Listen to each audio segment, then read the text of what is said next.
Hello, hello, hello, and welcome back to the GTD Podcast. I'm the Norix. I speak for the podcast. And hello there. Yes, we are back with... Hi. Yes, we are back. Yes. We are back. We didn't do one last week because reasons. Who cares? Moving on. Guess who's back? Guess who's back? What? What's that from? I think you were back? somehow combining two songs. Unless you're thinking of something I don't know, but what is the song? I don't know, but my first impression to what you just did was the song. I don't remember. Guess who's back? Guess who's back? Guess who's back? Guess who's back? Guess who's back? I really want to know now because I don't remember at all. I don't know what song you're referring to. Guess who's There's back? an anime theme that I know has the line "Guess who's back" in it. Well, I mean, there's the song "Look Who." I don't know. I don't remember the name of the song. Look who's back again. Yep, that's what I'm referencing. I forgot but that. You were doing it in the tune. Like, my first reaction was like, is he just combining that song with the song? What is that song called? It's the dun dun dun dun dun dun dun dun dun dun. Oh, talk about it. Yeah, it's whatever. Nope. It's a song.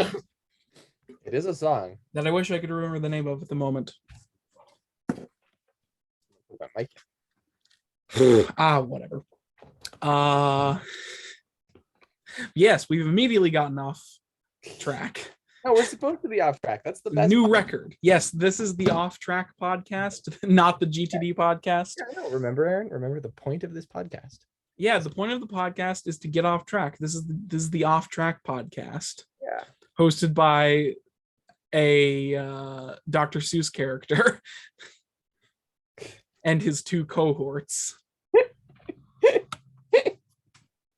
I can see that. Matthew, you think one or thing two? You're thing two. I'm thinking I was born first. I don't think either of them correlate to either of us. I'm thing one. That leaves you as thing two, and Aaron is the Lorax. That's what. Are you sure neither of you? Are you sure neither of you want to take up some of the other characters in the Lorax, like the Swami Swams or the Humming Fish, or the Barbaloots? I think I would rather not be a Swami Swam. Why not? I don't know. I just. What's wrong with Swami Swams? Nothing. It just doesn't sound like me.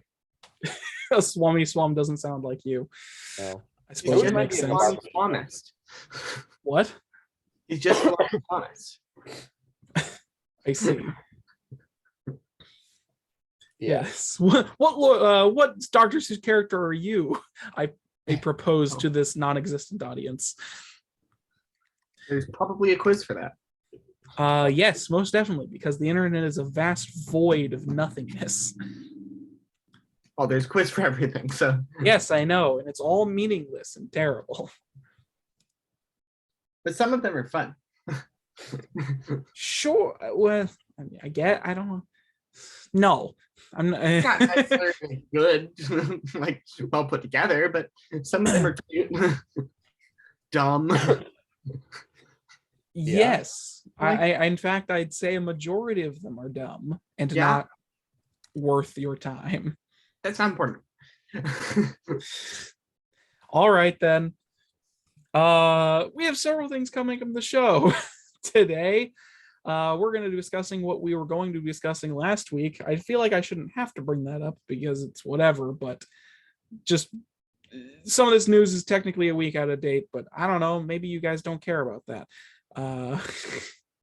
We'll be talking about what we've been doing this week or past 2 weeks, whatever.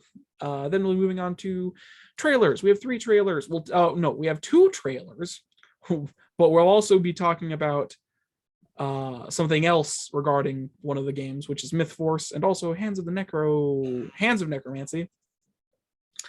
Then moving on to host topics, which I don't know, maybe we have one. Then news and shameless self-promotion and the end of the show. I said and multiple more times in that sentence than need be, but whatever. And those interested in what the news is and wish to skip to that part in the video, it's just some stuff regarding more Activision Blizzard stuff in regards to their things, just in general, actually. But yes. Okay. Yeah, I mean, like, I don't want to get into it too much because at that point I would just be explaining what it is. But yes, so Matthew, why don't you detail for us, paint a beautiful picture of what you've done, a beautiful word picture of what you've done this week. I actually have played some Minecraft. All right. Mostly worked on my role-playing game. Yes, Played that thing that's going to continue into oblivion because you overcomplicate it. No, that's not true. Is it not true? It is not true. Trust me on this when I say it's not true. All right, then. Now, on the other, trust you. the Minecraft world, I don't know how long it's going to last because it's called super ultra hardcore. Okay. So it's hardcore mode with natural regeneration off. Normally, ultra hardcore. Isn't that all on hardcore high. mode? What? No, hardcore doesn't turn off your regeneration. The regeneration you get from food? No, hardcore leaves that on normally. That didn't used to be the case. Yes, it was. It's never turned it off. Regeneration used to be a lot slower. Yeah. Well, It's never shut it off. But that was one of the biggest things with hardcore, is the fact that you could die and lose everything, but also you didn't heal, and you had to get golden apples to heal yourself. That's ultra hardcore. No. Well, ultra hardcore was also on survival mode. Ultra hardcore. Yes, ultra hardcore was on survival mode, typically. All right, then. Because if you don't regenerate, it's so much more challenging. Well, yeah, because you're constantly, like, if you take a bit of damage, you will never get it back until you get regeneration of some kind. Mm-hmm. And it's absolutely horrifying when you're on actually hardcore mode, because it's like, I'm at 2 hearts. Uh-huh. I'm not at 2 hearts currently. I've gotten a couple golden apples. I need a gold farm, though. Yeah, you're lucky enough to have a version of the game where a recipe for golden apples exists. Yes, if I was doing the game all the way back before the existed, then golden apples would heal me all the way, though. So it would be very strong also. Yeah. I mean, my food would just heal me all I the wonder what a hardcore old school would have been like. If your world goes away, you die. If you die, your world goes away. It would have been the most hardcore nowadays. It would have been a lot harder, though, because the old game was harder. Yeah. Because you couldn't sprint and your To be fair, there used to be a recipe for notch apples. It required a shit ton more gold, but, you know. Yeah, and that existed before Minecraft. It was removed in 1.8, I believe. I don't know. It was very sad. Uh-huh. Yes, I would argue that old Minecraft is definitely harder. I mean, like, until you got enchanted. In terms of complexity and like other things, the game has definitely gotten more complex, which definitely makes certain things more difficult. But in terms of just like general gameplay, it's definitely gotten easier. I mean, yeah. Not the Nether. Well, I mean, at least not in the game. Mostly the bastions, because those brutes, even in the late game, they can take a full netherite guy down quick. Right. They're horrifying. They do way too much damage. They do like 10 or 20. I think they do 10 or 20 damage with each attack on hard mode. Wow. They're so obnoxious. I have not been to a Bastion yet, by the way. No, I'd imagine not, considering you're still alive, according to what you've just described. Yeah, if you're not prepared when you go into a Bastion, you're almost certainly gonna die. Got to bring a lava bucket with you because those birds aren't smart, but they're dangerous and they're tough. Yeah. Right. But yeah, I've also been working on my role-playing game. I've moved to make a simpler version first. And I'm making stuff for like a simpler setting that's built around the mechanics. Basically a tutorial world. All right. Or something that helps me build it. So it's just a lot simpler. I'll get Alestra done too, but I want to get this done as well because it can be used for playtesting because it can be built so that certain mechanics are playtested in certain things. But also have the story somehow. All right.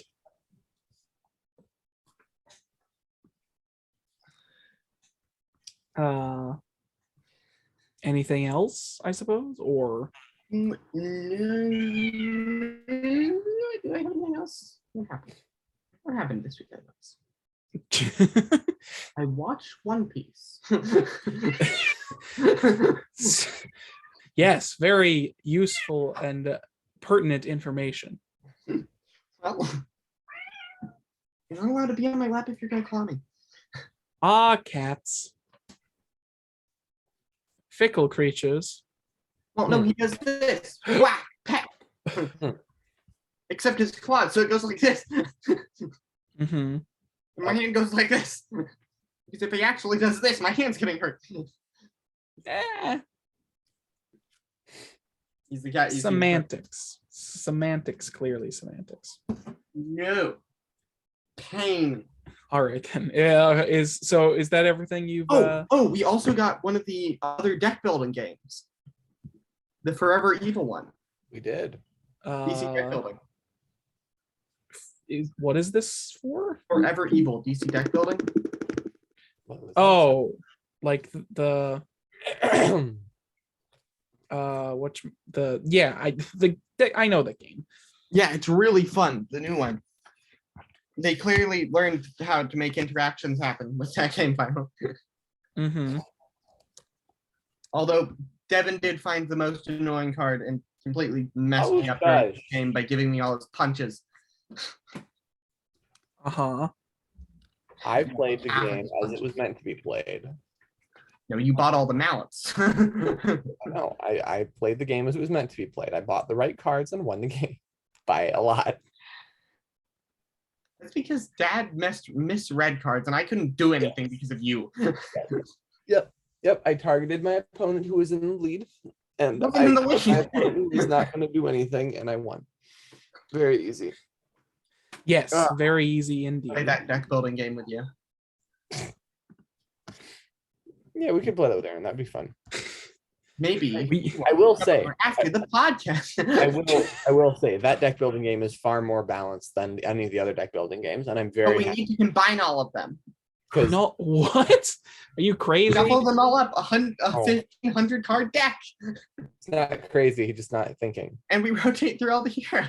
He's just not thinking. No, that doesn't work. Is that right, Matthew? It would be amazing. You're just not thinking right. Yeah. You're not in your right mind right now. Not right. No, you have to shuffle the superheroes and the supervillains in too. Right. Clearly not in the right that mind. one's really balanced.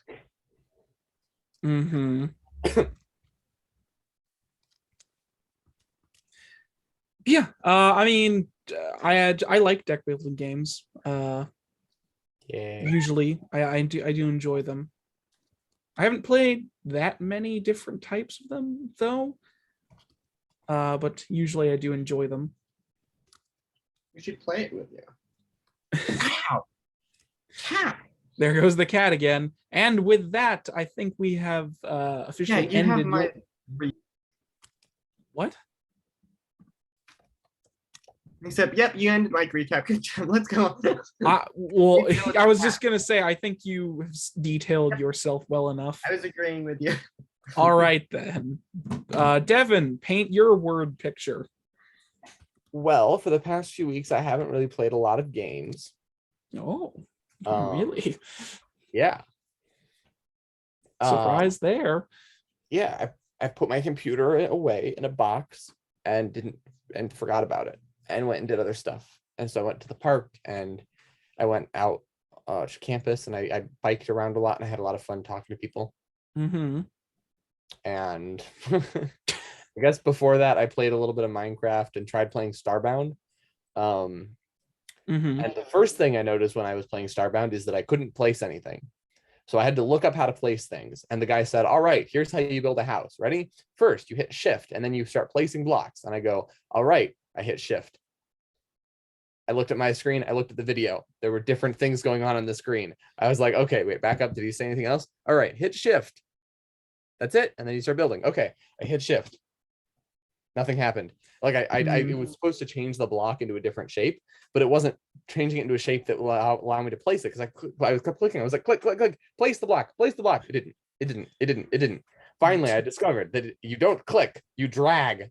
You have to click and then drag across the screen, and you just kind of go. And you can just place like rapid fire blocks everywhere.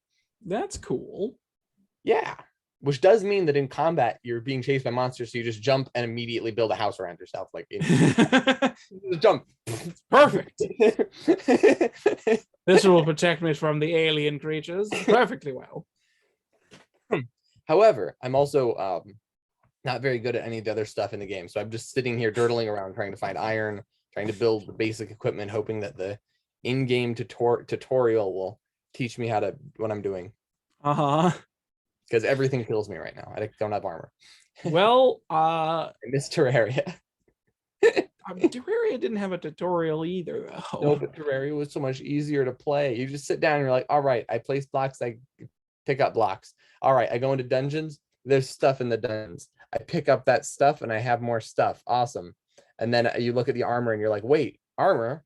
What does armor do? And then you realize what the armor does and you just get overpowered because you buff all your armor and then you take like 3 damage for everything. That's awesome. And you fight the multiple different parts of Cthulhu a million times. Yeah, and I still haven't beat the final boss of that game or with a shark boss. There's several bosses I haven't beaten. Yeah. And I can't because they're not on this computer. Terraria isn't on this computer or this Steam account. Do you need to find the password to another Steam account or something? No. What are you talking about? I see. Well then. Yeah, everything's fine. Yes, but from what it sounds like, you did the cardinal sin of every gamer, which was socialize with people. No. You went outside and socialized with people. What a freaking traitor you are. You're on a gaming podcast, my sir. We do not socialize here. Okay. Right. Sure. No, but yeah, okay. Yeah. Words. I lost my train of thought. I love it when that happens. It makes me look like a well thought out individual. Okay. Was that all you've been up to? That's I suppose. all I've been up to. Yeah. All right. I mean, yeah, sounds fun what you've been doing. I'm not trying to be sarcastic. It just comes off that way because I'm a terrible human being.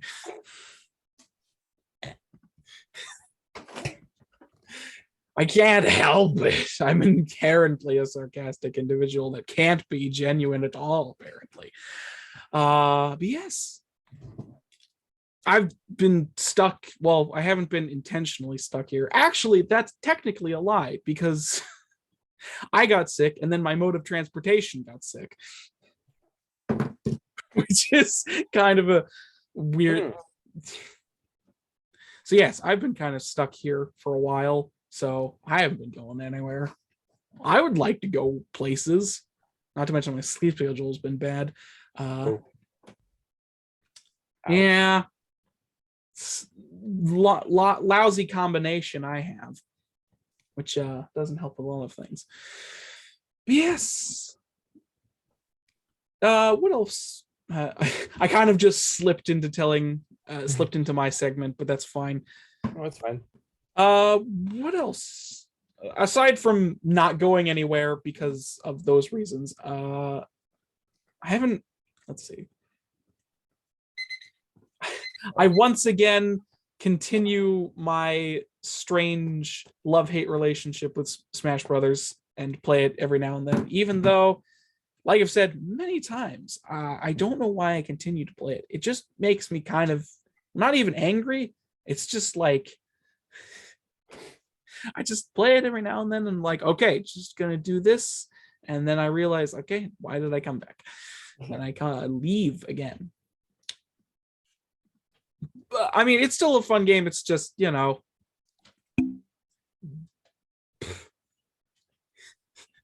it's just not a fun time online or otherwise in certain sections. Also, I'm just bad at the game, it feels like sometimes.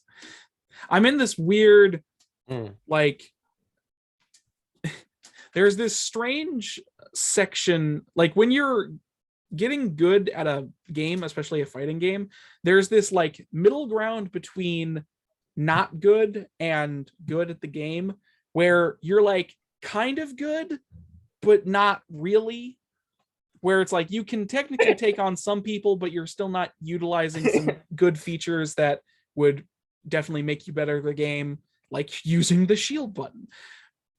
And then you like fall into these bad habits of like doing the same thing over and over again because it's what worked initially. So it's like there's this strange middle ground where like when you start off at the game, you don't know anything. So you're either not very good or weirdly good because you just figure things out. But then you start figuring things out, but you don't have the skills to pull off the things you figured out. So you're just bad at the game. Anyway, I'm in this weird middle section for it, and it frustrates me because I'm just stuck here. I want to go back to not being good at the game, so I don't know anything. Anyways, other than that, I guess, I mean, just in terms of what I've been doing, I've been vaguely working on video fight type thing. I know that's technically supposed to be saved for like the end of the podcast where we detail shameless self-promotion, but I mean, it's what I've been doing, so it's cool. I guess it's worth bringing up. Yeah, I've been technically working on a video about difficulty in video games, and my opinion on it, and my dismissive opinion on difficulty in video games, and how I don't really believe difficulty is a type of what was the word I used? Words are hard. Accessibility, that's what it was. I don't believe difficulty is an accessibility option.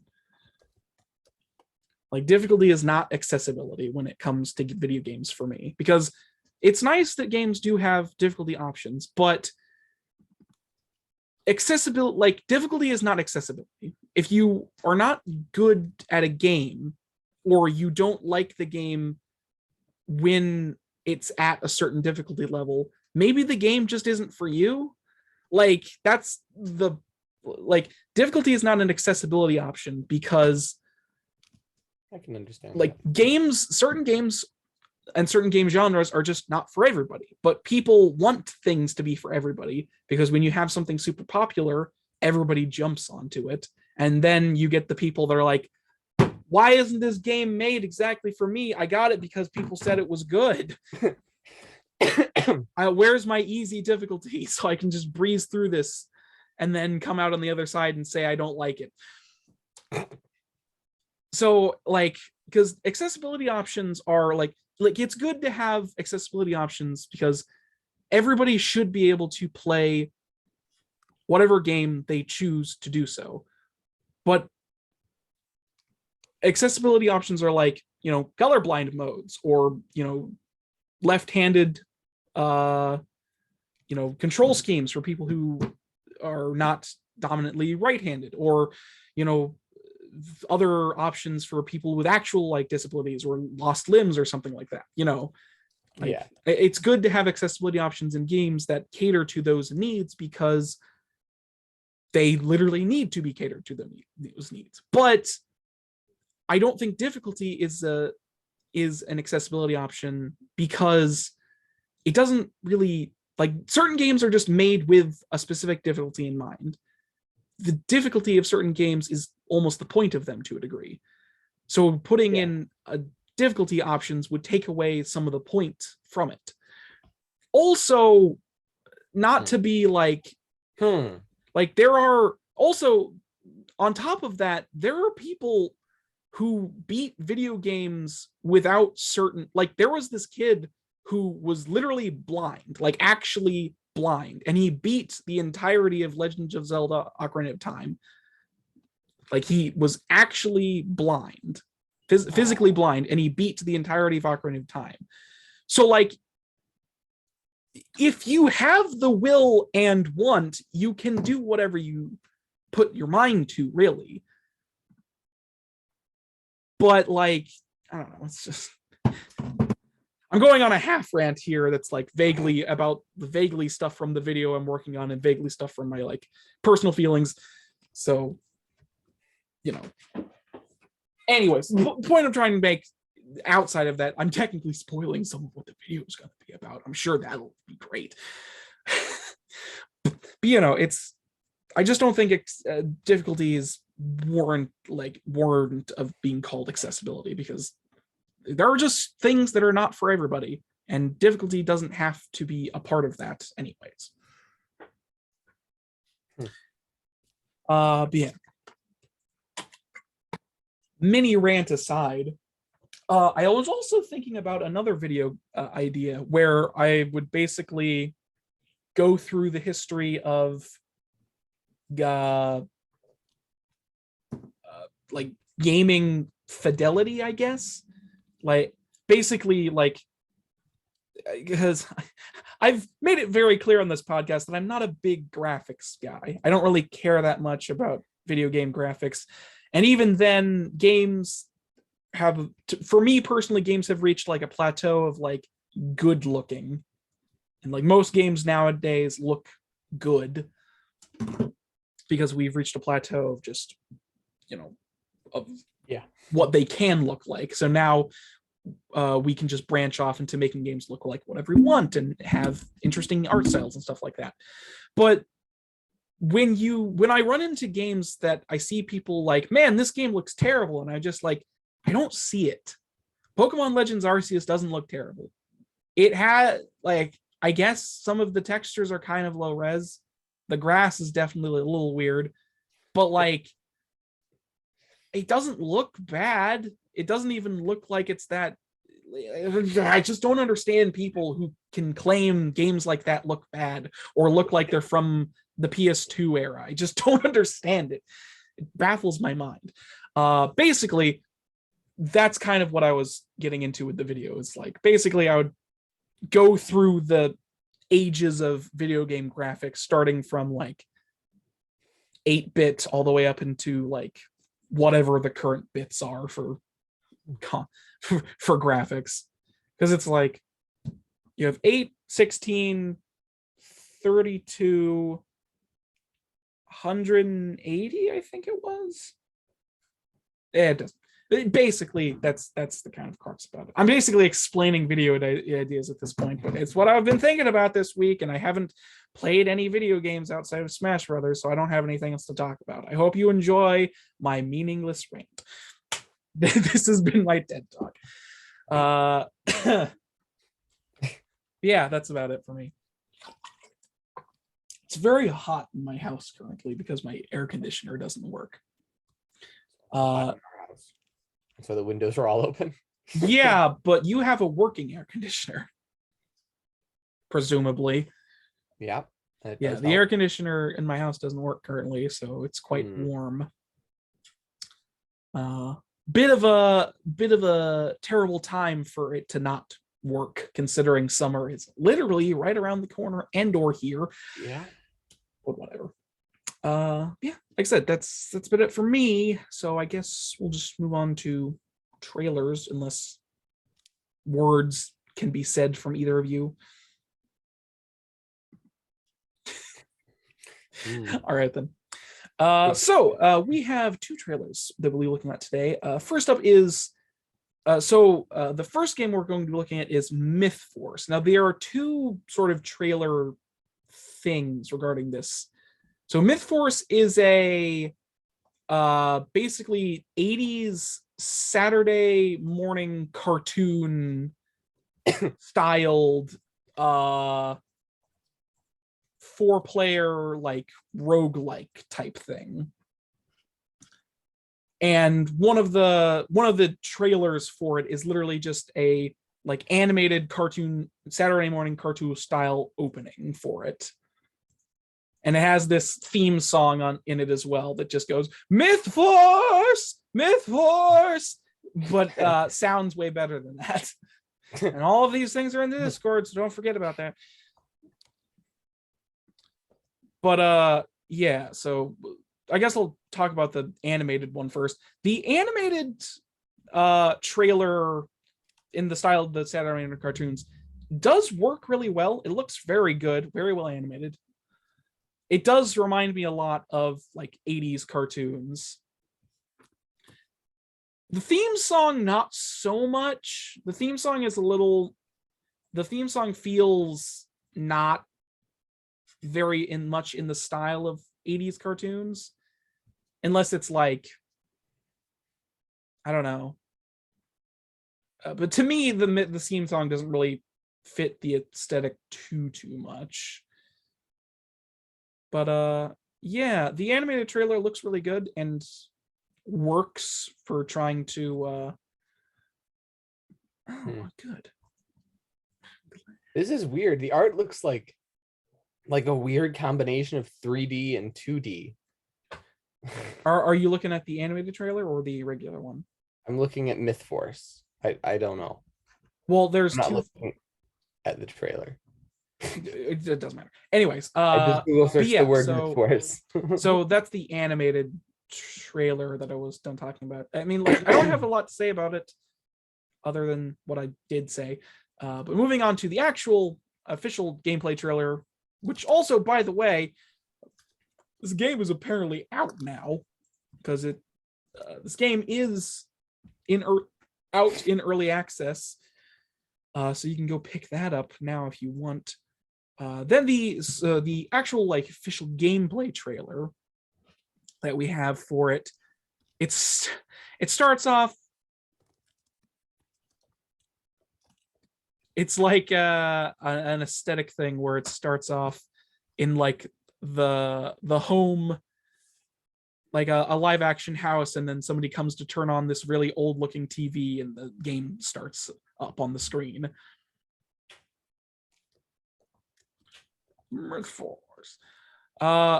Yeah, so the game itself, I will agree, it is kind of like, it has this cell shaded like animated character look, you know, like you did sort of allude to, you did say that, like how it looks like it's a mixture of 2D and 3D.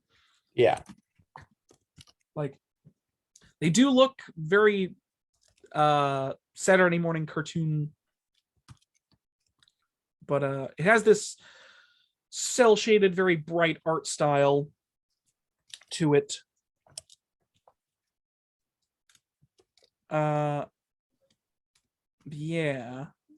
Yeah. And it's a 4-player co-op roguelite adventure game that sort of follows in like the story of what a Saturday morning 80s cartoon would be. So you have your big bad guy that is there every week. So you have your big main bad guy. It also talks about how one of the character, it also has like some making fun of tropes. Like one of the characters is like a reformed villain or something.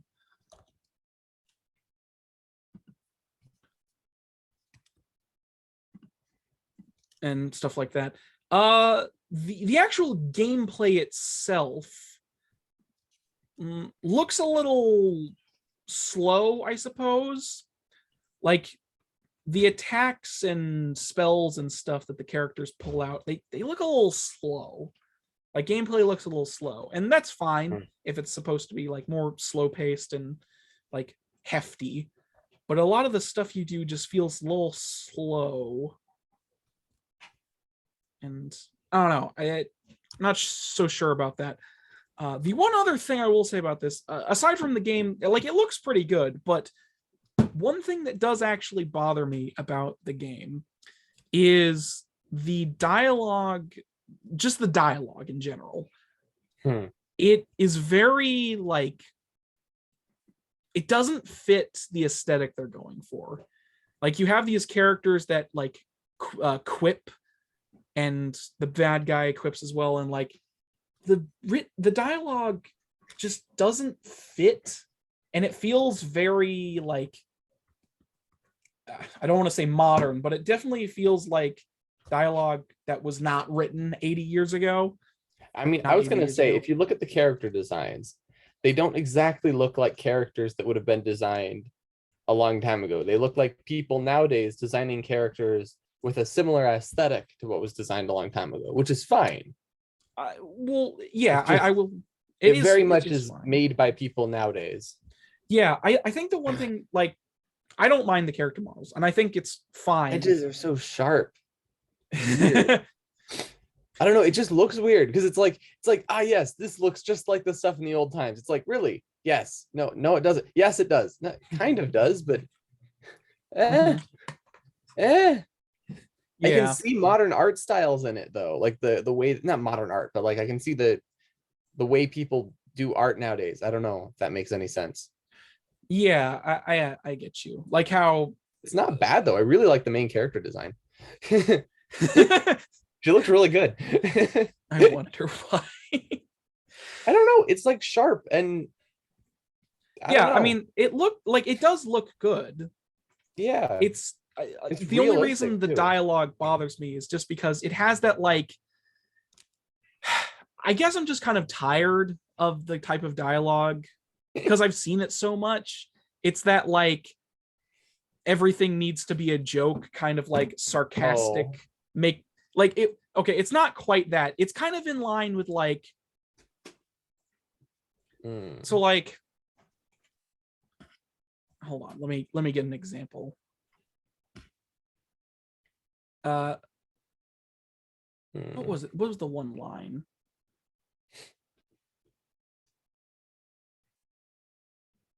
I don't know. There's just something about the dialogue that's like very modern in its writing.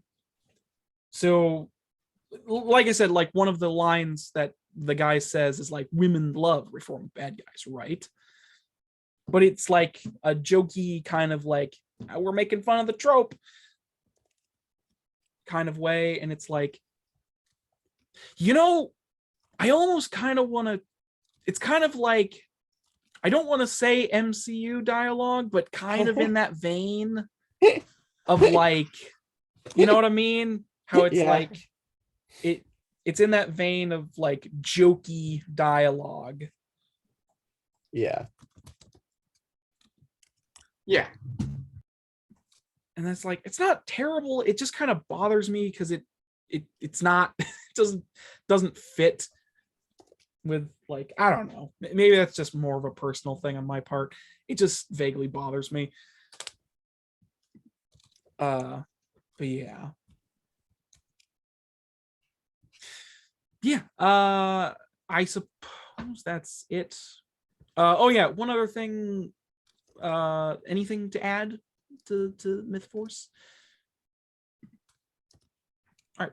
The one other thing I will say about MythForce, if you were planning on getting it, which I don't know, maybe you want to, it is exclusive on the Epic Games Store as of now. It's early access. It released in early access a couple days ago and is exclusive to the Epic Games Store for however long it is. I don't know if it'll not be exclusive at some point, but I'm sure that'll definitely waver your enthusiasm about wanting to get it if you were planning on to, because a lot of people really hate the Epic Games Store for, I guess, fine reasons. I don't know.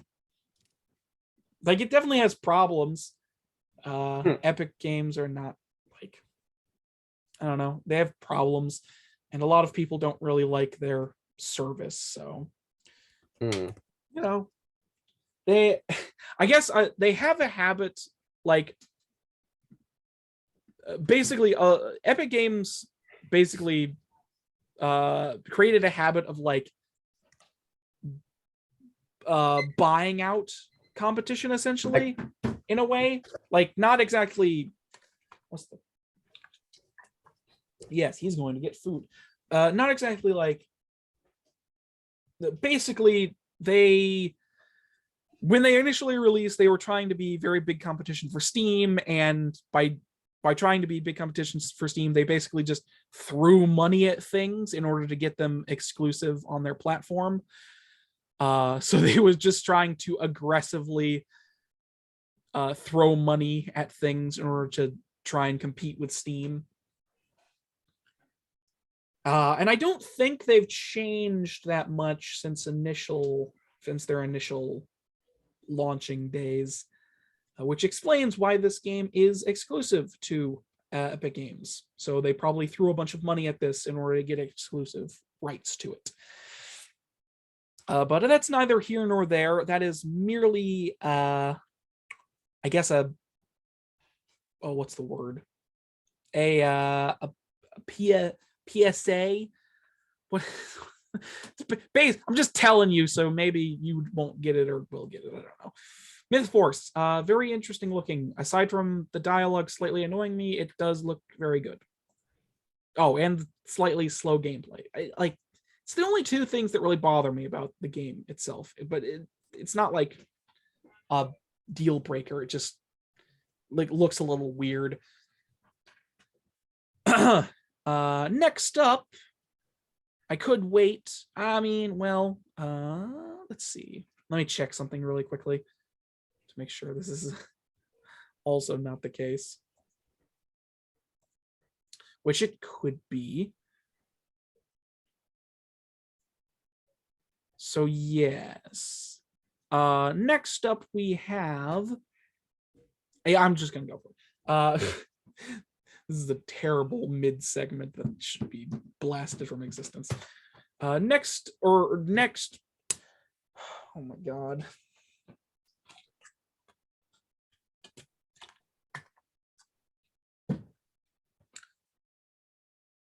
Next trailer we have is for Hands of Necromancy.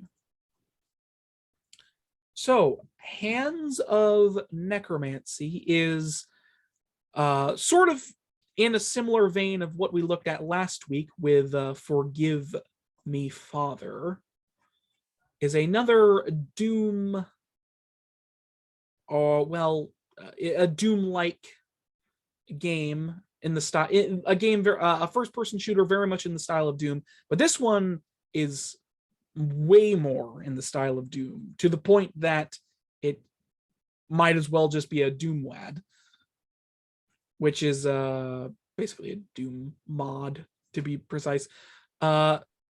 So it is very much in the style of the old Doom games, to the point of, like, the 2D sprite enemies, the kind of vaguely blocky 3D environments, the 2D sprite attack animations and such for your weapons. everything about it is very, very Doom. And it looks pretty good for like, you know, something in the style of old school Doom. It looks very good. You have a lot of it looks like you have a lot of different weapons and such at your disposal, such as swords, guns, magic runes. But yeah, it is.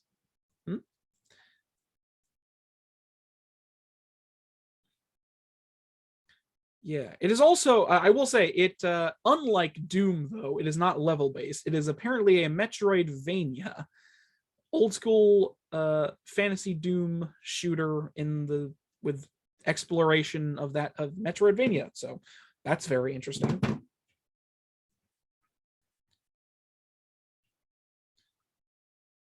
And yeah, anything to say about this, Matthew? Other than probably nothing? Nothing? Okay, cool. Nothing. Nothing indeed. I love it when you say nothing.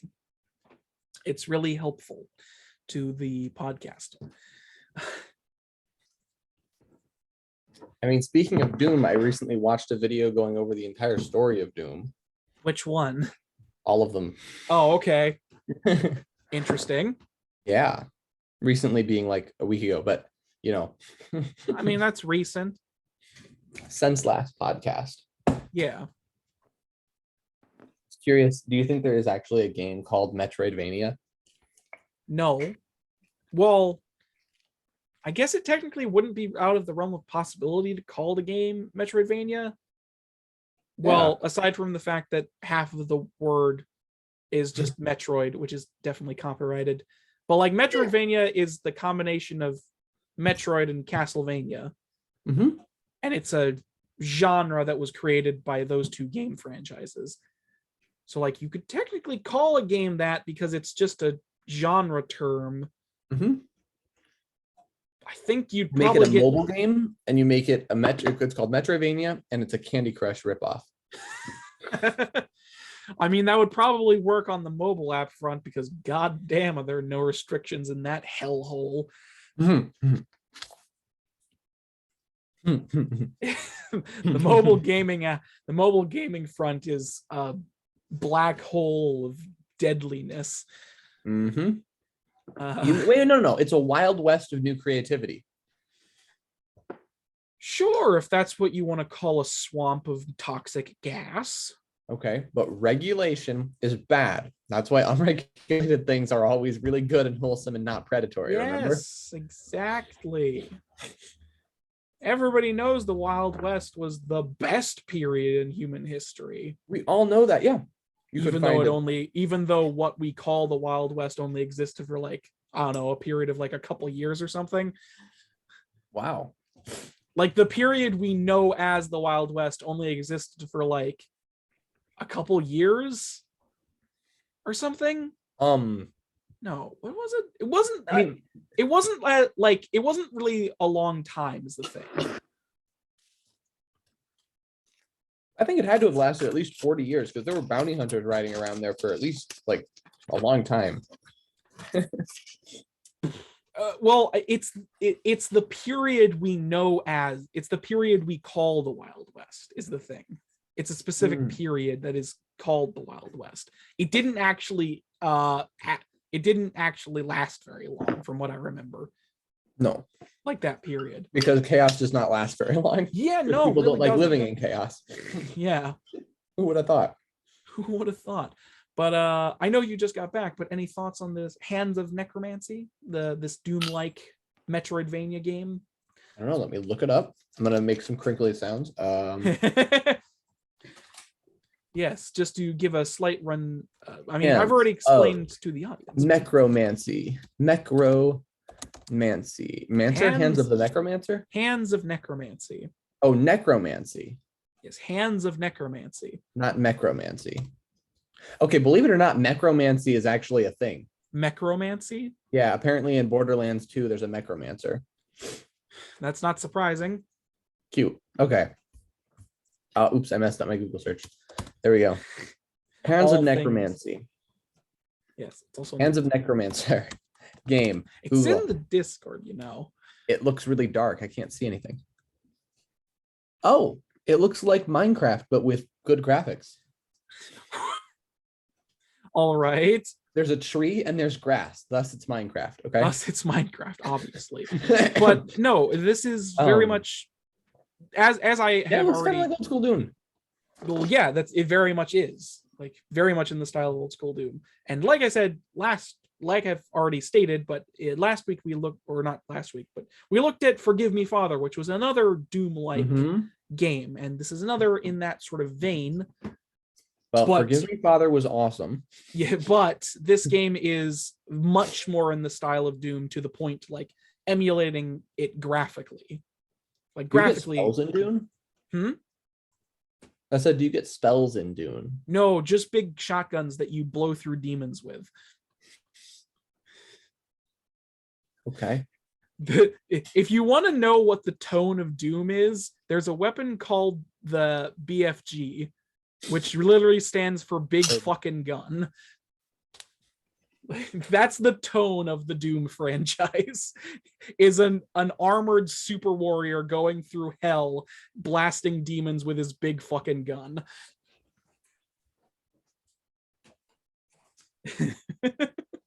I forgot to turn the oven off. Oh, all that's fine. It's Oven's fine. off. It's only destroying your house. It's fine. I was thinking of the environment, Aaron.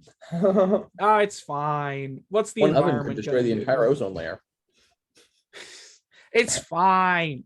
But yes, Hands of Necromancy looks it looks very good from what I've seen. Do not necessarily know of a release date. I will say it has this fun little thing. It has like a physical release, which is also emulating the old style of computer games when computer games also had physical box releases.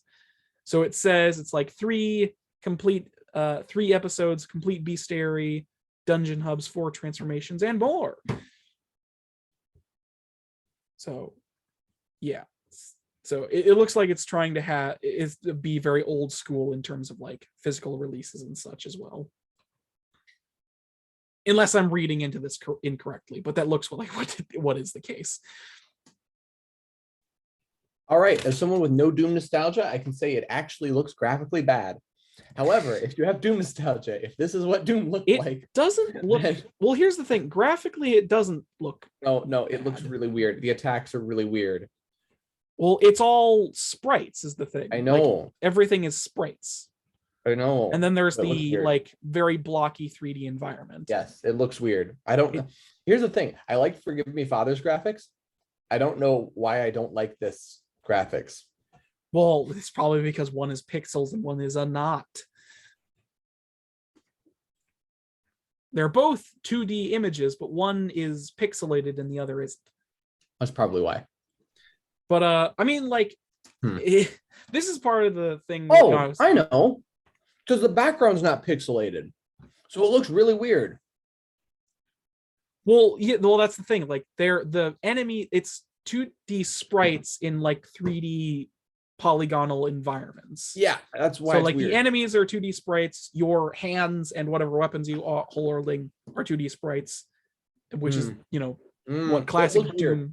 which is what classic Doom did in the old school days of okay, classic Windows, Doom is weird too. Old computer days. Mm-mm. The old computer days of whatever it ran on, I don't remember. It's too weird. I mean, that's fine to have personal taste in graphical concepts, but I will say you're used to it. Oh, yeah. Graphics don't bother me. Like graphics, I can say graphics are good or bad, or like I like them or I don't like them. Mm-hmm. But when I'm actually playing a game, they generally don't matter. yeah, I mean, yeah, same for me. And you're but for Hands of Necromancy, it's a Doom. It's Doom in the modern day. If you want Doom, this is Doom. Pretty much is, except it's a Metroidvania that's also Doom. I will say this is a very, very small amount of people. This just annoys me on like a personal level. It's just when you see people come to trailers like this and they're like, oh man, this looks terrible. But in like a very degrading kind of like, that kind of like, well, I mean, old people need something to play too, I guess. Or is, oh man, N64 games in the modern day? Wow. I don't know why I'm giving them a weird Bostonian accent, but it's that kind of, it's this weird attitude when you have stuff like this that just drives me nuts. If it's your opinion that it's not good, then that's true, because you can't change your opinion. You cannot be an asshole. Yeah, you could not be. Okay, if you're being mean about it, then don't do that. It's just a mindset that I don't get. Also, I will say the only thing objective about a game's graphics are the amount of pixels that go into making them. Everything else is subjective in terms of what you believe about them. The only thing that separates a game from the NES and a game from like the PS5 in terms of graphical quality is how many pixels went into making them. The NES is an 8-bit system, which means everything is 8-bit. There are 8 bytes of graphics. The PS5 is probably like a 2000-bit console, probably more considering how powerful it is. I'm just vaguely lowballing because I don't actually remember. Like, it goes up exponentially to a point where you stop counting bits and you start counting polygons, because counting the bits is almost pointless. But you know, but yeah. I think the only reason it looks bad for me, I think the only reason it looks bad is because it's pixels mixed with polygons. Because if it was just one or the other, I think it would look good. Yeah, I can understand that the sort of mix of stylings. I understand your opinion on that. Personally, I don't think it looks bad, but it is just me. Anyways, but yes. Anything else? Yeah, well, Aaron, your personal opinion is factually wrong. Yeah, well, no, it isn't. Oh yeah, prove it. Prove that you're not. I'll wrong. prove it by doing nothing. Haha, I have succeeded. Oh no. I won the argument by not participating. That's what people do, right? When they start losing an argument, they just stop participating, therefore they win. Yeah. Exactly. Yes. Anything else to add or say about Necromancy? No. Not the game, not the concept. But yes. Hands of Necromancy. I really need to stop doing that. I need to stop. I need to catch myself before I go. But yes, for the millionth time. Hands of Necromancy coming out sometime. I don't know. We don't have a release date or idea. So presumably sometime this year. It's headed to PC. Yeah, looks good. Looks good. Okay. Anything else? I already asked that, but I'm gonna ask it again because I'm a crazy person. Yes, that's what I thought. Why is it still on? Oh, start. Because Elon Musk bought the rights to your house. No. He turned it on with his millions of dollars. Heated. It has a warning sign that says, the surface is still heated, not that things are on. Oh, I see. Just like the Tesla. I mean, I don't know. That's not a joke that makes sense. I just wanted to rag on the Tesla for a second. Tesla just like, yes, you were cooking, but now the Tesla is hot. The surface of the Tesla. I don't know. Where did the Elon Musk bit come from? Why did I just bring that up? Probably because I just wanted to he chipped you in your sleep and made you talk about him. I wouldn't be surprised. Him and Yes. Paige are working together. Eventually, you'll have the deep think AI embedded in your brain. Larry Page, the guy in charge of Google. Yeah, and then I'll have to, and then he'll put a fucking regular old car battery in me, and Yeah, I can't. What? Just like I don't know. What? The Tesla has a regular car battery inside of it, and it can't function without the battery being on. Yeah. Which I feel like kind of goes against the entire point of the Tesla. Like, isn't the point that it's like a fancy electric car that's like newfangled technology and it's all cool, and then you have a regular ass car battery in there that makes the entire thing not function if it's not on? I mean, the thing is, we don't really have new battery technology. Yeah. So it's not as though we're going to get special Tesla batteries, other than just they called Tesla batteries or something. Yes. The Tesla batteries. These batteries Or by Tesla. These batteries get made by having parts shipped from 5 separate continents. Hooray! I mean, to be fair, most of the stuff we use, most of our technology is compiled from all over the world. We got mines. I think Taiwan. I think.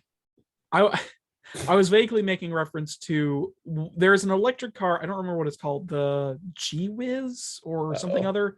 Basically, there's an electric car. When it first came out, everyone was like, oh, electric is good, better for the environment. But like, the batteries in that car are more detrimental to the environment than any gas car is, because of the amount of stupid stuff that has to be done in order for them to be made.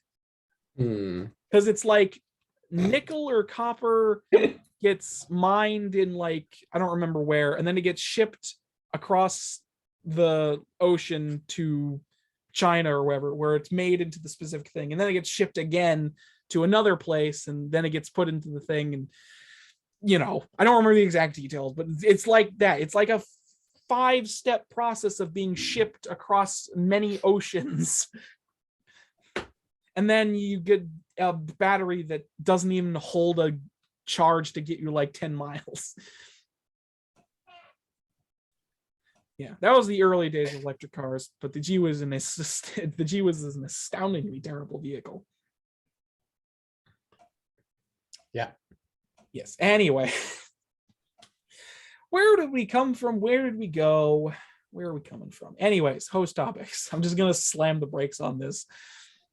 Card joke. I'm clever. Host topics. Do we have any?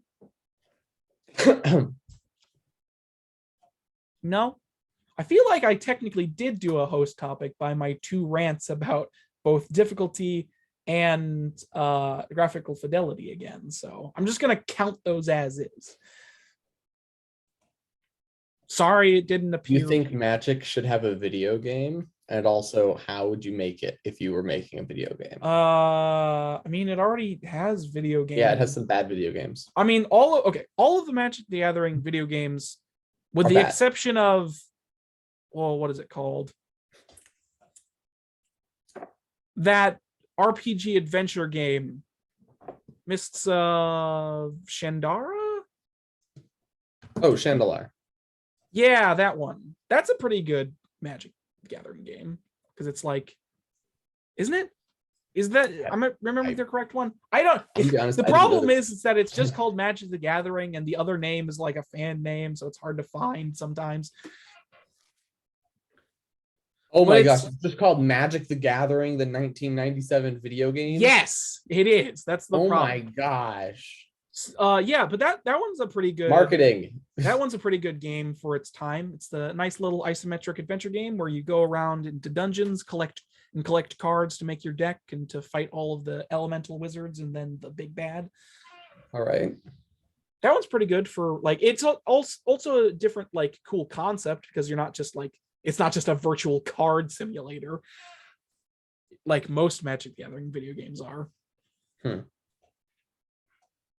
But to answer your question, aside from that and the the virtual card game simulators, I feel like there's enough random lore at this point to make a decent setting.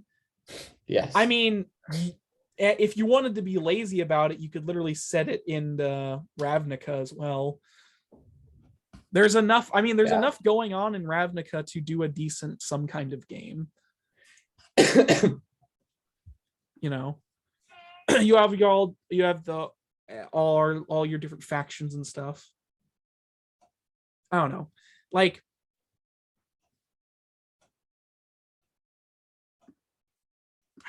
I don't know. I feel like you could kind of do anything, even if you didn't want to like retain the card game aspect intact and do something. Yeah, I feel like you don't need to have the card game aspect. Yeah, I suppose. That's just my thing. It's my thing. I mean, I don't know. I would love to see a Magic game that's like Skyrim, a Magic open world game. Yeah. It's open world. You know, open world possible. Game. But like, doesn't it kind of vaguely become Yu-Gi-Oh after a certain point? If you're keeping the card game intact? No, forget the card game. Don't have cards. Just make it. You know how Pokemon doesn't have cards? Well, the card game didn't exist before anything else. Right. But yeah, you know how Pokemon doesn't have cards? Yes, I do know. Doesn't just have cards. You know how Pokemon, the video game, doesn't have cards in a game for no reason? Yeah, that's because the game was made first. Yeah. So make a Magic game first. Wait. So make a Magic game that looks as though it could have been made first. I mean, it wouldn't be it would probably still be some kind of RPG just to like make hire an RPG maker game studio that make like Skyrim or something. Give them the rights to everything in Magic and make like a planeswalking game where you're a planeswalker jumping around, getting more powerful, building stuff. You're not a really powerful planeswalker. You're just a dude who can go from plane to plane. Mm-hmm. And so if you're ever about to lose, you end up just like teleporting away. So that's how the respawn works. Yeah. Makes sense. Yeah.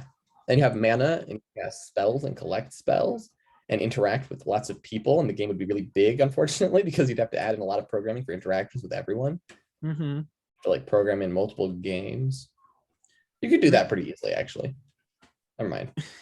I suppose. Well, I mean, like, there how many? There are five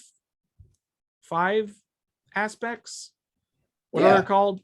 Types, mana types, colors. Yeah, colors. Yeah, remember. Color. What are they called? Colors. Oh yeah, color. That's the word. Couldn't remember the word color. I'm having a great day. Yeah, I mean, like, the thing with the Magic the Gathering is that like none of the colors are like weaknesses to each other. They all kind of exist because they're all aspects of like nature, I guess, in a way. Sort of, but like it's not like other card games or other things where you have like, oh, you know, blank is weak against blank or what have you. So it's just different things, different powers. Yeah. For stuff. I'm sort of envisioning like some kind of RPG where your level up tree is divided into the 5 colors, and you can like spec into different aspects of them and combine the different colors into more powerful abilities. Yes. To mimic the idea of making multicolored decks and stuff. Yes. I'm kind of envisioning that kind of thing. And you could make it, I mean, if you wanted to mimic the card game aspect more, you could make it, I mean, I don't know, like... No, just make it Magic. Make a Magic system, make an RPG, make Dark Souls, but set it in Magic the Gathering. You're a sword guy. You're not even a planeswalker, you're just a sword guy running around with a sword. I am regular human. I am part of the human type monster. If there are 5 or more of me on the playing field, I get an extra hit. Yeah. Yeah, no. Now I just want there to exist some kind of media where the different card the card types actually have personalities, but there's also multiple of them. So you have like 4 of the same guy, and he's like, hello there, it's me, and it's good there's many of us because that increases our power. Oh my gosh, it's Sword Guy. Oh, I'm also Sword Guy. Just imagining that. That sounds very fun. Oh, that would be awesome. Play into the joke. I bet you could do that as like a little cute animated series on like YouTube or something. Yeah, that's what I was thinking of. Just like some kind of animated show or something where like it's you play around with the idea that there's like multiple of these guys and they spec into each other because that's what it says on their card. So you can have multiple of them on the field, and it's like, hello there. It is me, and also I'm not a good writer, I would suppose, but you could probably do something interesting with that. But yeah, I mean, if was it Wizards of the I forget. I always vaguely forget that Wizards of the Coast is also in charge of Magic. I mean, if Wizards of the Coast wants to do something like that, or Hasbro wants to fund something, I guess they could. If the problem with this is that in terms of like a practical sense, the problem is that like they don't know if there's an audience for this or not. So they'd have to actually like take a risk, which companies don't like doing. Yeah. They do know like there's an audience for card video games because those exist. But those are dumb. Play them. I don't want to play a card video game. I'm just saying, like in terms of a practical sense, yeah, there would have to be some kind of audience for this in the first place before they would want to make it. What if they make Pokemon Magic Pokemon? So it's Magic the Gathering, where you gather people in spell, but not cards. You just gather them into like spells that you can summon like Pokemon.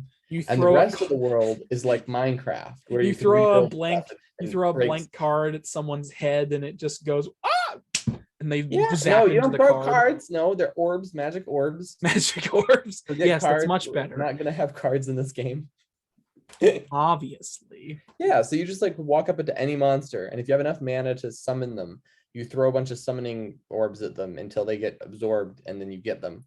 And then you can throw them out at different times and like have the monster to use. Sure. That sounds like a chaotic mess. It does. It certainly does, especially with the whole Minecraft aspect that you added onto it. Oh, shush. Magic the God. There's definitely 100% a Magic the Gathering mod for Minecraft that just puts the card game in Minecraft. There is 100% a Magic the Gathering mod for Minecraft. No. If there is not, I will be incredibly surprised. And honestly, I cannot imagine a more pathetic lonely than playing. Aw, damn it. There's a cardcraft mod. Someone says there's a forum thread where someone's asking about if there's someone asked if there's a magic thing in Minecraft, and everyone is saying no. But everyone's saying that would be cool, but they're also saying no, that doesn't exist. Oh man. There's a mod for cards, for normal playing cards. It'd be so hard to do that. It would also be like, why? Yeah, let me load up Minecraft to play some solitaire with my friends. That's exactly why. It's so like it would be load up Minecraft to play Magic. Mm-hmm. I mean, people play Pixelmon, which is basically Pokemon in Minecraft. I mean, yeah, I suppose. I don't know. it's like vaguely, I feel like the only reason they do that is because it's a mod that allows you to have all the Pokemon. And so it's something that Game Freak doesn't do or hasn't done. Because you literally you get to pick from every starter in the series, and every Pokemon exists in the mod. So, that's probably part of the appeal of it. Yeah. I don't get it, but yeah.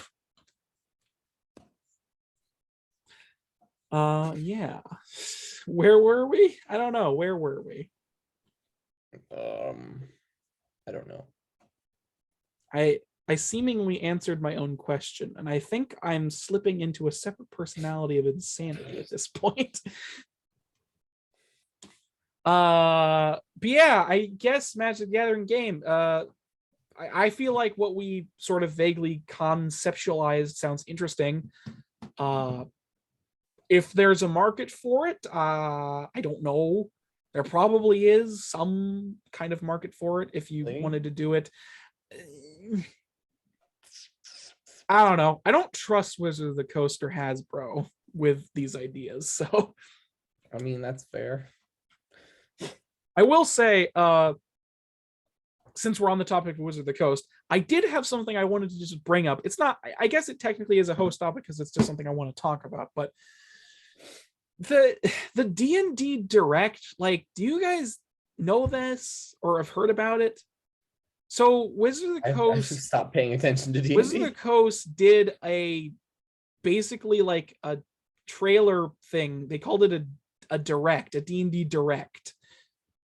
And they put it up, and it's basically just a bunch of announcements for stuff in regards to Dungeons and Dragons and all their, just Dungeons and Dragons and all that. No, stuff. I didn't know that was a thing. And like that's definitely a first of its kind, right? Like, I've never heard of an online presentation for a tabletop role-playing game before. Like, that's a very weird thing for me. That's very strange. I don't get it. Like, I guess it makes sense news-wise if you want to just get it out to a lot of people, but like, it's very strange. It sort of propels it into the realm of what video games have been doing for quite a long time, and it's very strange to me. Outside of that, the other thing I wanted to vaguely mention is just like, I don't like just like Spelljammer. They're doing Spelljammer. I mean, they said something about this like months ago, but they officially announced that they're converting Spelljammer to 5e. And also something in the Sword Coast. Something in the Sword Coast is being converted as well. The main thing that caught me for, like, I don't really care about a lot of the D&D stuff that's coming out, which is also why I don't pay attention to it. But like, I had to watch the D&D Direct. It was really weird. So what was it like? Well, I mean, like, I don't remember. It's been a little bit since I watched it, but like, basically, a lot of people are really hoping for Dark Sun adaptations or something. I don't want that in 5th edition. I don't know how you would do that in 5th edition. Welcome to Dark Sun, the game system where you can't, where we change how death saves work, because otherwise you will be immortal. No, just make it so. Just make it so most monsters one shot. Hello and welcome to Dark Sun, where one of the continents has content on it. Or better, hello and welcome to Dark Sun, the setting we just changed for 5e so that it's not as deadly anymore. And pissed off our entire fan base. They also, I don't... Because that was the whole point of Dark Sun. Yeah. But no, now the kobolds have 2 hit points. Everything has half as strong as a normal 5th edition. Yeah, exactly. Welcome to Dark Sun. It's on easy mode now. That's what everyone wanted, right? I think we get a new ad. Dark Sun, easy mode. Yeah. I wouldn't be.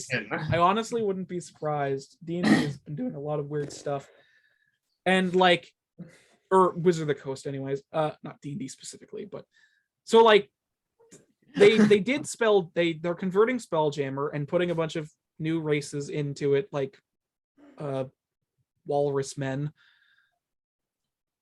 Walrus Men are now race. All right. But like, You need walrus men? there was a little bit of unclearness. It's possible that so Spelljammer was always kind of like space, like actual space. It wasn't like it was the material plane version of space. Mm-hmm. But they possibly are moving it to the astral plane. What? It was a little unclear, That seems weird. but it's possible they're moving it to the astral plane, which it's a little weird if they're doing that, because they also talked about Baldur's Gate, the video game, which is like whatever. No, I don't care about it, but like the other, like, what was it? There's some new starter kits for beginners. Something I actually found really funny, and it's something other than the one other thing I want to bring up, is in the comment section of the video, I saw somebody complaining about talking about them wanting D&D to include information about how to role play. What? Because basically, hold on, they were talking about how they want Wizards of the Coast and D&D to include information about how to role play, like information about the characters and things and how to role play your character, to get into it, because like if you're new to it, they want to include that. And then in the reply section, I saw somebody being like, oh yeah, that would be really cool. And then the immediate thought that dawned on me was like, isn't that what D&D has done? And that they took it all out for 5e because they put all of it on the GM. Like, it's not even like information about how, it's like like they've taken out a lot of generic information about how creatures work. Mm-hmm. And how, like, now it's just tables. It's literally just tables that you roll on to figure out how NPCs or characters work. Yeah, it's like, yeah. And I saw that in the comment section. I saw that in the comment section, and I was like, man, that's kind of funny in a weird way, because that's just what D&D was. And then 5e came out, and I'm like, oh, that's funny. Like, the systems used to include information about how to role play, not just enemies, but also your character. Mm-hmm. Included information about how to role play your character as well, based on the options you chose. It's like, oh, generally speaking, this is how these races work, or how these classes work. Yeah, that isn't a thing in 5th edition, especially the most recent editions of the books. Yeah, it's like, so in old Volo's guide, we actually had information on things like how to roleplay a beholder and that sort of thing. In the new version, we removed that. Yeah, I'm like, what? So they've removed a lot of anything, and should. Why are you removing lore? Wait, so what's the generic version of anything? You figure that out.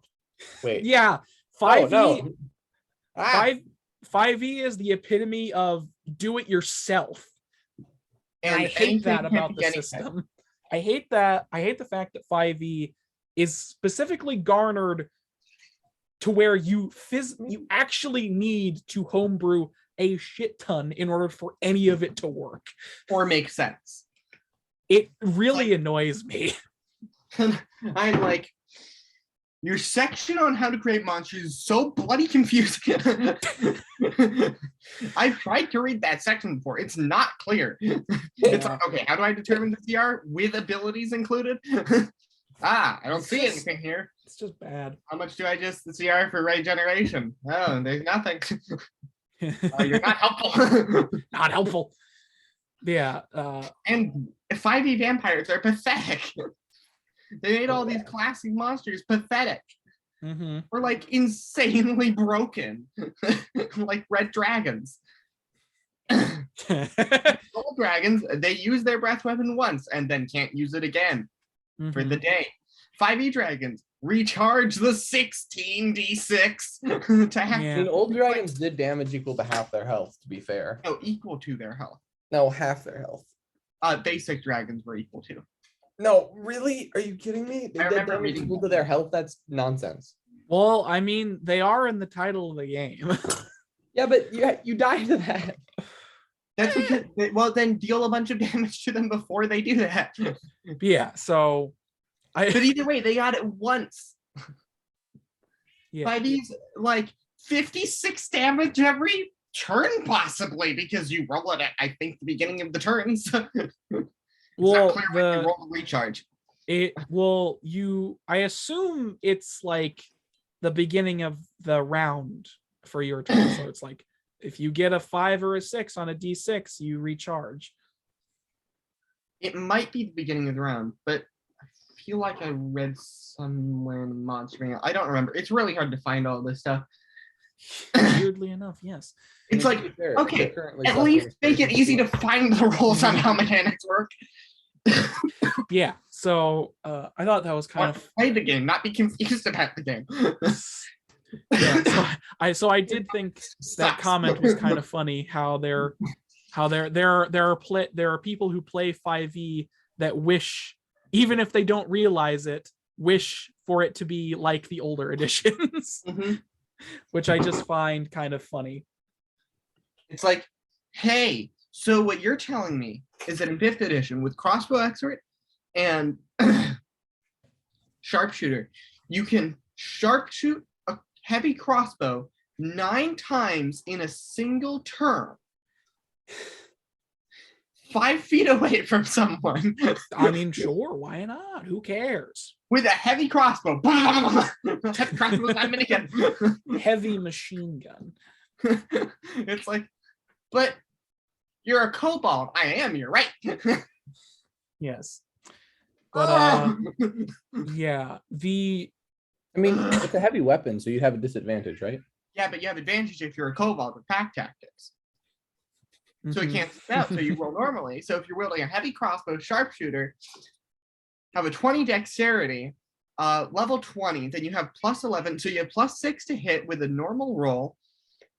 And actually, say it's a plus 3 item with plus 3 crossbow bolts, that's still a plus 12 to hit. Yeah, it's 5 feet in front of someone because you don't have disadvantage with crossbow expert.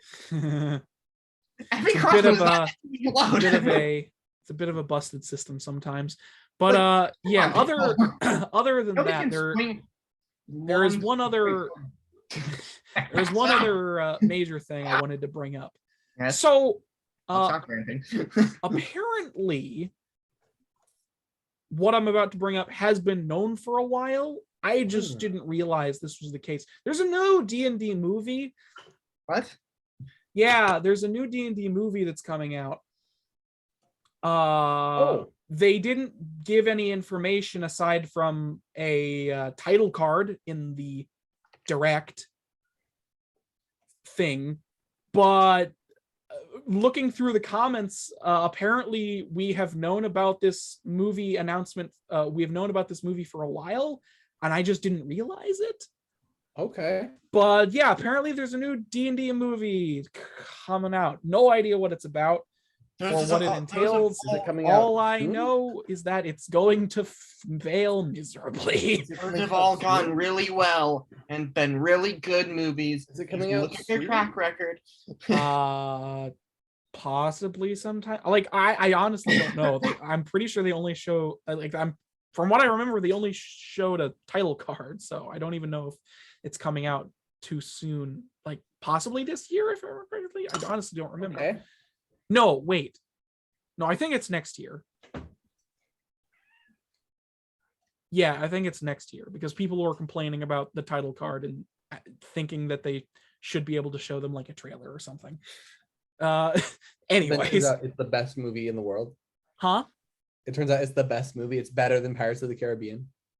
Because if you look at Pirates of the Caribbean ads, it was literally just the title. I mean, I guess It turns out that the movie is actually a 4-hour-long, $2 billion budget epic. It's going to be 4 more movies that are all 4 hours long. I don't think it's going to be good. and all worth $2 billion. Not just because the track record of D&D movies has not been good ever, but also because like other than like going through established lore, which is already kind of nebulous at best. Like, how do you make a throwing out a bunch of it with 5e? So well, yeah, like I don't even know. Like, apparently the creators are fans of D&D, but that doesn't mean it's gonna be good. It could be good just because you're a fan of something. Like, I don't understand the appeal of a D&D movie. I don't understand where the appeal comes from. It's like, yes, this game that was created for the sole purpose of making your own stories or doing stories that were created in a role-playing setting and doing dumb role play with your friends.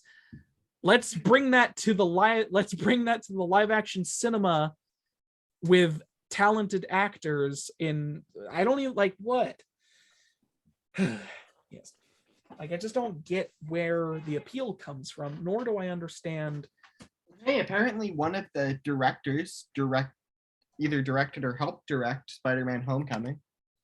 Ooh. Or was involved in it. Like, it doesn't mean it's gonna be good. I don't necessarily doubt the talent they can bring to it, especially nowadays, because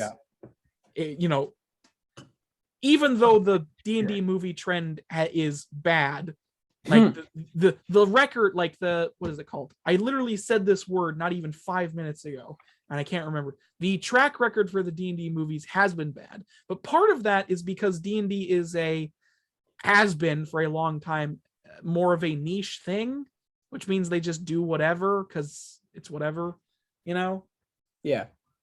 So now that it's like pretty mainstream in terms of popularity, they can probably get more talent with it. So it's like I don't necessarily doubt the talent they can bring on board, especially with like the directors saying they're fans and whatnot, but yeah, I still don't think it's going to be good per se. I think it might be average at best. Like, okay at best, average at worst, probably. Their movies have had a great track record. I don't know what you're talking about. Even excusing that, like, I just don't think this. I don't think this, like, it'll probably be successful in terms of box office, but I just don't think it's going to have any staying power in the collective consciousness, nor do I think it's going to be that good. Because that's the thing, like, that is the question. What story do you tell that is D&D? Because is it just going to be generic fantasy?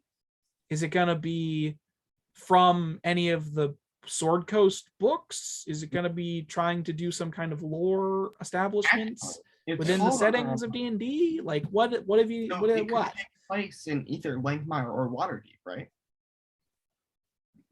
I mean, here's the thing: it's got some big names on it. Yes, that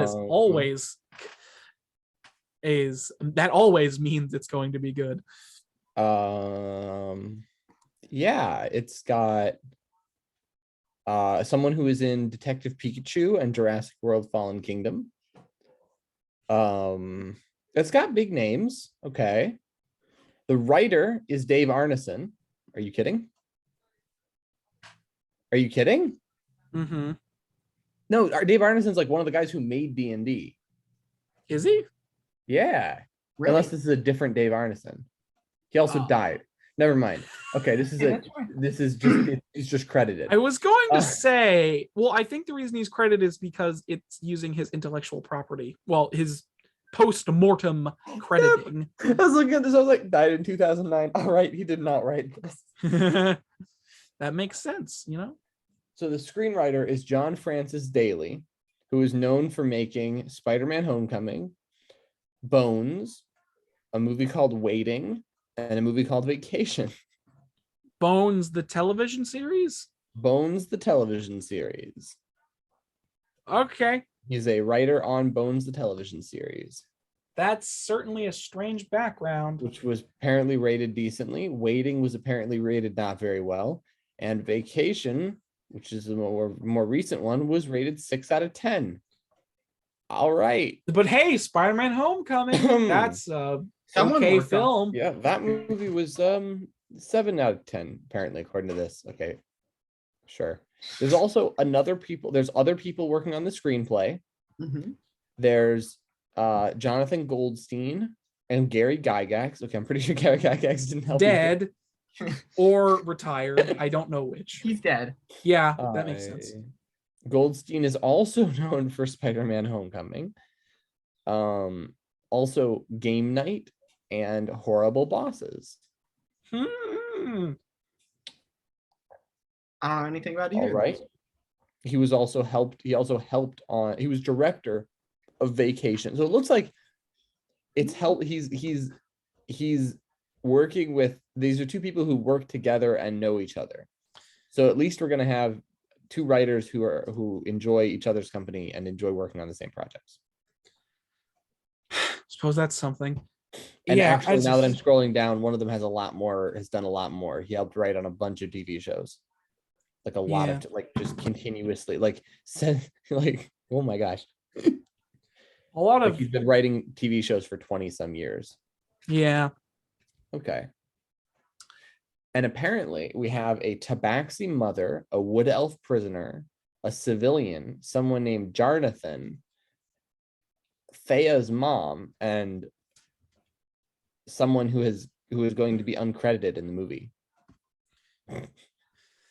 But the cast listings? Yeah, there's a cast listing. We've got Chris Pine, Regé Jean Page, Michelle Rodriguez, Sophia Lillis, Hugh Grant. I've heard that name. Why does Chris Pine insist on being in the strangest things? You don't. Oh, Chris Pine's cool. Chris Pine's the guy. Well, I'm just saying, like, he was in all the Star Trek films as Riker. He's in another Star Trek movie that's coming out at some point. He was the guy in Wonder Woman. Wonder Woman. He was the guy. I don't remember his name. Steve. His name is Steve. Steve. He sacrificed himself, and then the second film did a weird thing. Yeah, you know how I know his name is Steve? Why? See, Steve Rogers, but not Steve Rogers. Right. He's the opposite of Steve Rogers. He died. He was in A Wrinkle in Time, Outlaw King, Spider-Man Into the Spider-Verse, apparently, where he acted Peter Parker. Really? Chris Pine was Peter Parker and Into the Spider-Verse? Oh, interesting. Like that's the one that dies. Yeah. I didn't even realize that. He gets to be in a lot of stuff.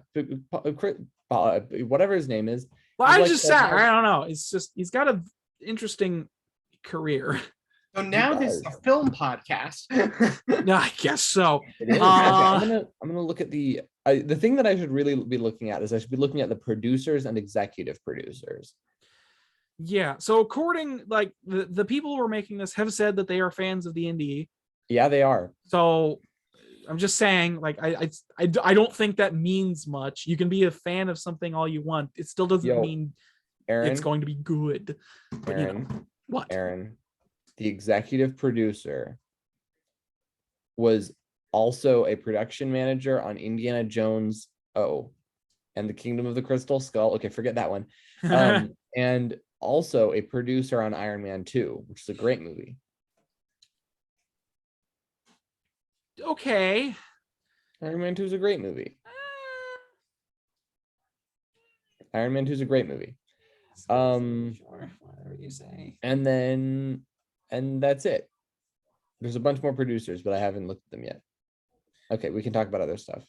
Right. I mean, no, it's fine. I'm the one that brought it up. It's just like, you know, the 2000s Dungeons and Dragons movie titled Dungeons and Dragons. A bunch of the people from that movie are on this movie. Why? Wait, like a bunch of the people from the 2000 movie, from the old movie from 22 years ago, are working on this movie. Was that the first one? That was maybe the with first one. The weird, terrible CGI and the guy that does. I don't know. I don't know anything I didn't know there were D&D movies. Yeah. I believe Dungeons and Dragons was the one with the blue lips guy. There's a bunch of Marvel people on here. Yeah, blue lips weirdo and a character called Snail. Yeah. Hey, That film Not a is review for it. bad. It looks terrible. It's real bad. mm. Yeah, I don't know. It's just like There's also some horror directors on here. Okay, horror not directors, horror producers like Ouija Ouija. and Oh, Ouija 2. Boy, oh boy. It's also got one editor.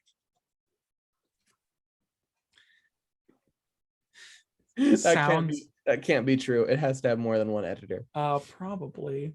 This editor has apparently worked on Iron Man, Ant-Man, no, not a movie called Editor, and Mortal Kombat, the movie.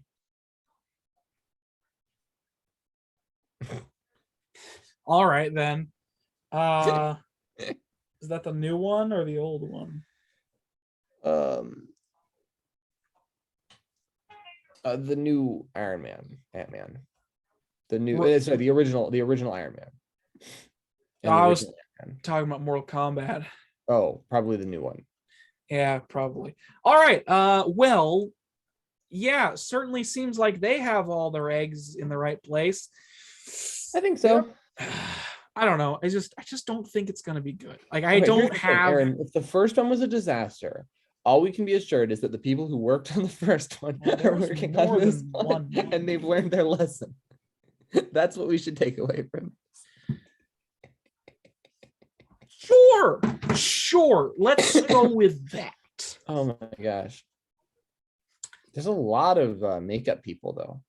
Just one editor and then a makeup department that looks more like you could roll a d20 on.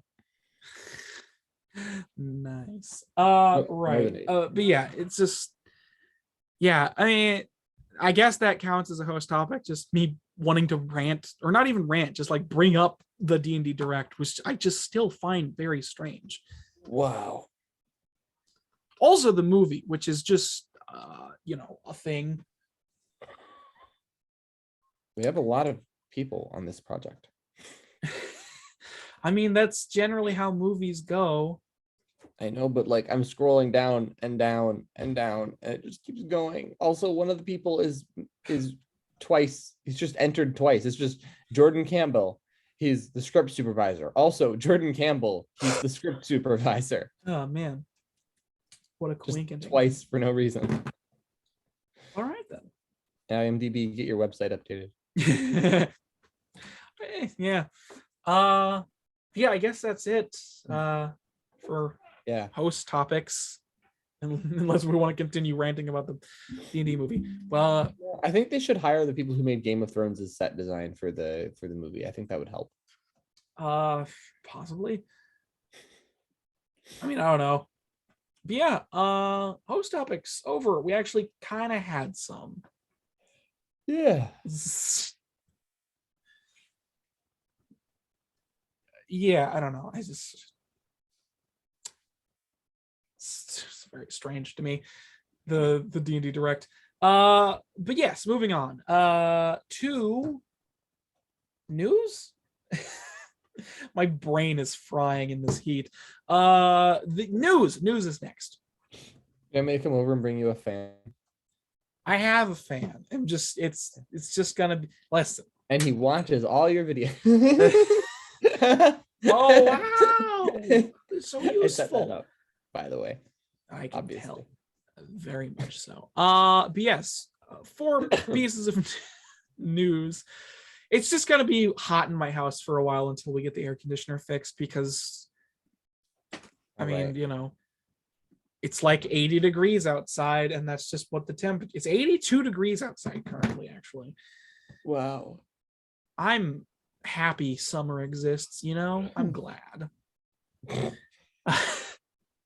Anyways, 4 pieces of news that we're going to be talking about today. Keep in mind, these are from a week ago, so some of them, well, one of them might be outdated. The other 3 definitely aren't. So I'm just going to go through this first one really quickly because it might be outdated.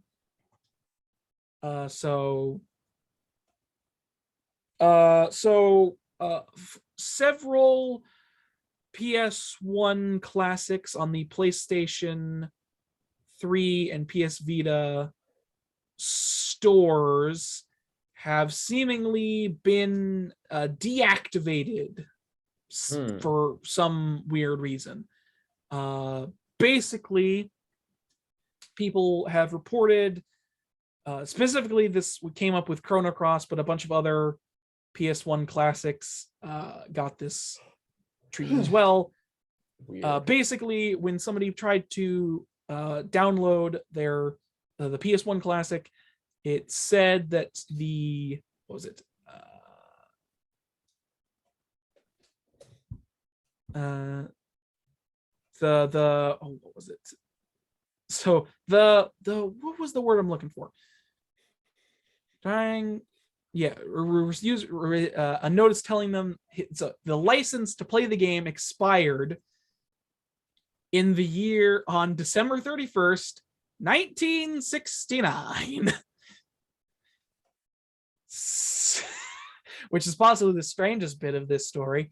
So yeah, so whenever people tried to download their game, it gave them it told them that their license to play the game expired in 1969.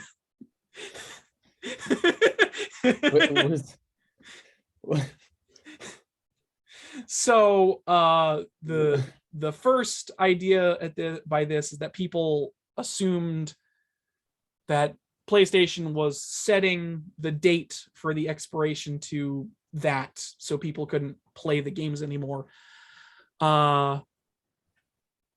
Yeah, so some people trying to Chrono Trigger. So the games that seem to be being affected by this are copies of Chrono Cross, Chrono Trigger, Final Fantasy VI, Final Fantasy Origins, War of Lions, and Rune Factory Oceans. One Vita user even reports that the entire digital catalog isn't accessible. As of the date of when this article was posted, there was not any. As of yet, there's no been no formal word on why this error occurred, or any solutions. Vita owners apparently had some limited success by refreshing their PS Plus subscriptions by purchasing an additional month. Well, was it a glitch? So yeah, that's the thing. Obviously, the cynical part of me wants to be like, "Oh, Sony is doing this on purpose because of the new Chrono Cross remaster that came out," but also to like slowly phase out digital stuff from their old stuff to do with their new stuff. But like, it is entirely possible that this is just a glitch. I mean, basically, you remember Y2K? It's kind of like that, where basically the processing bug that resets it to a weird date. It is entirely highly possible and likely that is the case. It has probably been sorted out by now.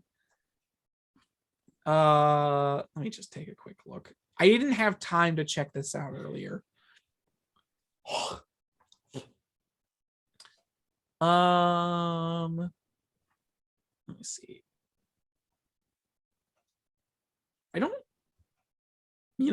I mean, it's only been a week. I don't think this has been solved yet. I don't see any new stuff that's saying like this has been solved. So yeah, this is, as far as I'm aware, might be out of date news, or possibly not. But yeah, it's real weird. Very, very strange. It's definitely the first time I was gonna say, why don't they just attach old games to new games? So like they release the new Metroid or whatever, they attach all the old Metroid games to that game. Because money, like underneath that game. Oh. Because money. And then they add all the prices of all of those games together. In Nintendo's case, that would be a terrible idea because their games do not go down in price. No, I don't even 100. It costs like $1,000, wouldn't it? Well, yeah, if you're considering the price of every game in the series and the fact that most of Nintendo's games don't go down in price. If we're talking just about Metroid series, yeah, it would be quite a lot of money. Definitely over $1,000, maybe close to 2,000. Well, I don't know. It would be a lot of money. But yeah, that's basically all for this bit of news. Like, it's just a weird bug, or possibly intentional. Who knows? We still don't know. It's just very strange.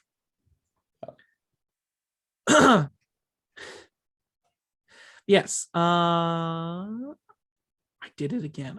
I said the goddamn thing again. Also, just as a side note, the Chrono Cross remaster, because initially this is how this like problem got brought up, because somebody was trying to download their Chrono Cross game, the PS1 classic, but the Chrono Cross remaster that came out for the PS5 and other such consoles, just as a side note, apparently runs worse on the new consoles than it did on its original hardware, which is fantastic to hear. Just as a side note to that. I don't even know how that's possible, but whatever. Moving on to next bit of news. So Activision has officially appointed a new diversity chief. Christian Hines has been named as the new chief diversity, equity, and inclusion officer at Activision Blizzard. Definitely need one of those, considering all the shit they've done or are currently going through. Hines' appointment comes after, well, yeah, obviously her appointment comes after literally a year of like constant headlines and stories coming out of this out of Activision Blizzard. Yeah. So there's like some quotes here from she's gonna have I will say she is definitely gonna have a large hill to climb once everything finally settles back down. She has in a way been single-handedly appointed to try and help fix this company's reputation ever so slightly.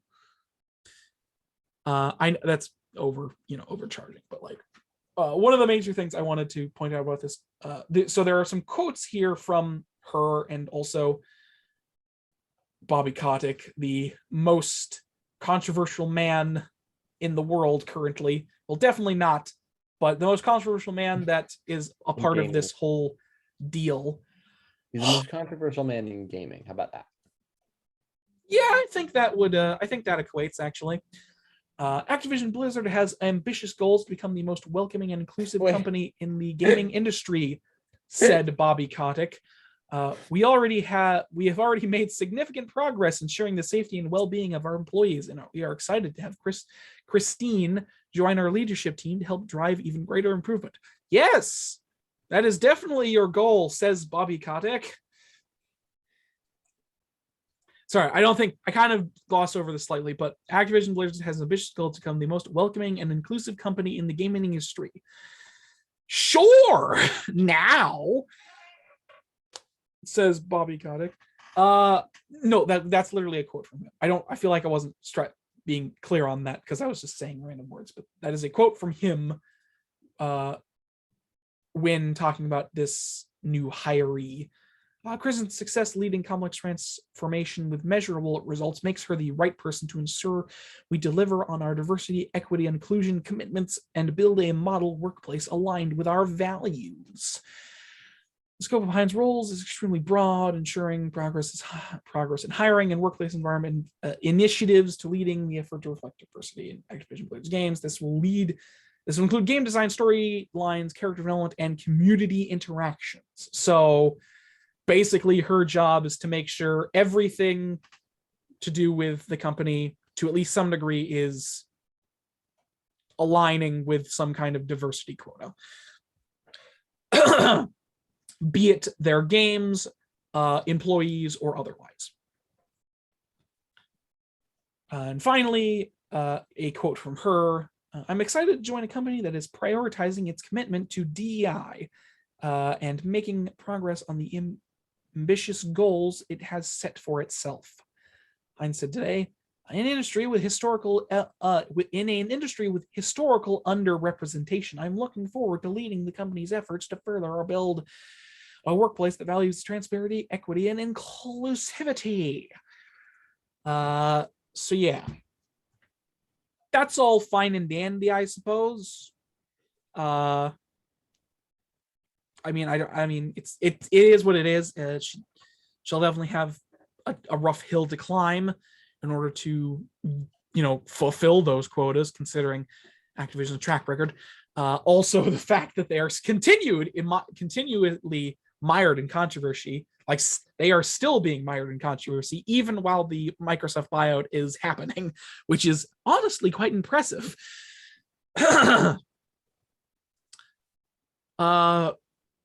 But yeah, I mean, that's about it.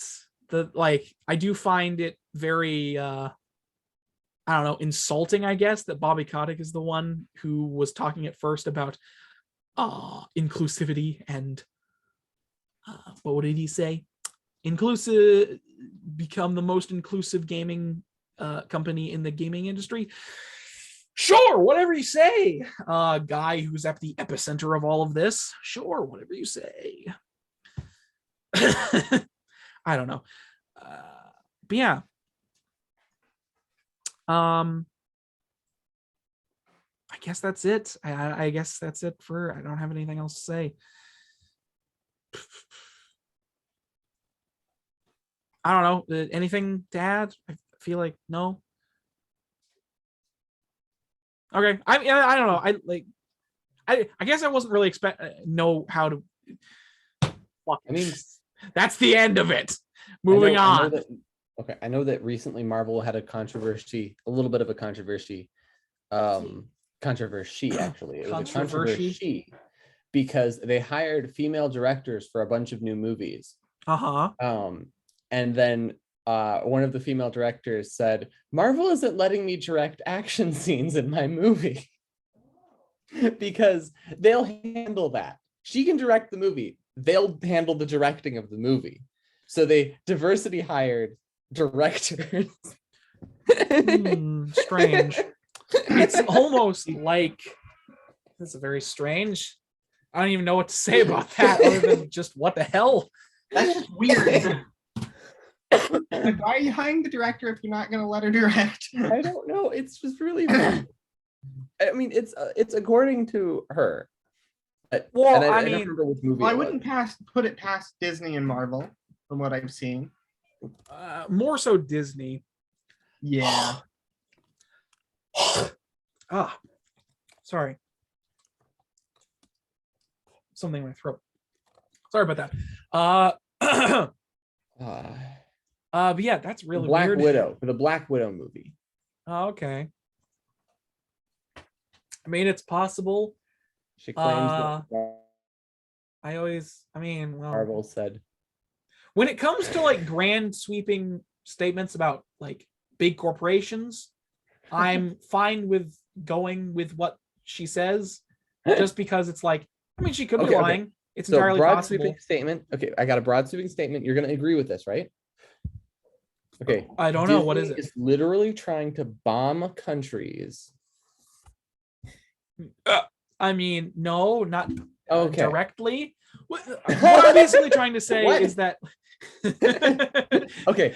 Disney is literally trying to inflate the sugar industry to make more people eat sugar. I don't know. Well, because like they have sugary drinks in their movies. Aside from your okay, sorry. So the point I was trying to make is that I'm okay with giving her the benefit of the doubt when it comes to large corporations, because it's like, yes, it's her word against whatever they are, but they're large corporations, and it's whatever. Like, a corporation is more than just one person, it's a large unit. So yes, and you're still gonna watch Marvel movies. I haven't even watched a Marvel movie in a while. The last Marvel movie I watched was Far From Home. That's true. I haven't actually watched Marvel movies recently. And honestly, 2 years. Endgame sidetracked slightly. Endgame completely satisfied me. I didn't need any more, and Far From Home felt like a good epilogue to the entire history of the MCU at that point. Yeah. So I was pretty happy with everything. I didn't really need to see more after that. Going back to what I was saying before, though, is that companies are more than one person, so they have many levels and many things going on. So it's entirely possible this is the case, because a lot of companies, especially very rich ones for some reason, happen to afford themselves a lot of room for controversy. Yeah. So I'm fine with giving her the benefit of the doubt, and not to say that I wouldn't in other situations. It's just like when it's literally like one person against one person, it's just there's more room for error in that regard. Yeah. And also, well, it's not just there's more room for error. There's more impact there's more impact of the belief. Yeah. Because one person, like if I accused you of being a horrible person, then it's me accusing you of a horrible person. And then suddenly if I'm right, then you're a horrible person. But if I accuse a company of doing something bad, the company is so big, of course it did something bad. And of course it did something good. Yeah. It's not going to mar its reputation as much. Yeah, exactly. So it's one of those things. Speaking of that, did you guys see the totally not controversial trial going on for the not controversial couple of actors? Yeah, I didn't need. Yeah, I know. I got notified on YouTube that it was happening. YouTube of all places. Interesting. Yeah. Yes, I have. Here's the thing. You scroll on YouTube, the news pops up. Look at the news on YouTube. I don't look at it. It goes in my face. So yeah, I have seen. Well, not seen. I've seen. Yeah, I know about. Okay, so if I had to ask you, who would you say is the most controversial woman in the world? Not man. We know who the man is. Who is the most controversial woman in the world? I don't know. I mean, like, I get what you're trying to get me to do. Really? But like, in terms of a trial, I guess it's Amber Heard. No, I don't think these are the most controversial people in the world. I don't. I think there's a very different person who is the most controversial woman in the world. Radically different, completely different. I don't know. Most controversial man in the world, then. I don't know. There's a lot of people. I've done a lot of things. It's hard to name just the one. Okay. How about Jimmy Kimmel? Why would he? I mean, he's because then you can disagree with me because he's not the most controversial. I mean, he's not controversial, nor is he funny, to be fair. John Cena. No. Okay. Why would he? He's not controversial. Whatever. Okay, so regardless, we got off into a tangent.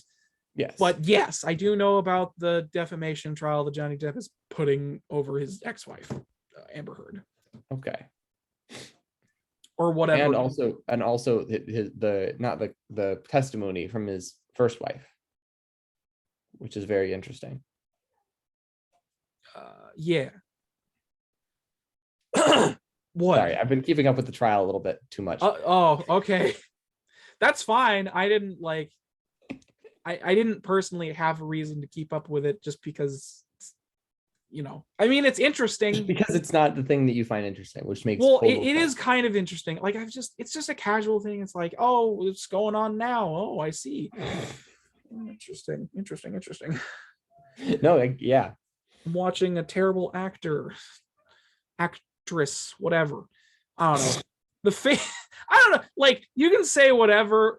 The faces she makes during that trial are fucking hysterical. They are so terrible looking. She looks like such a fake person. Oh. She looks like Captain Marvel.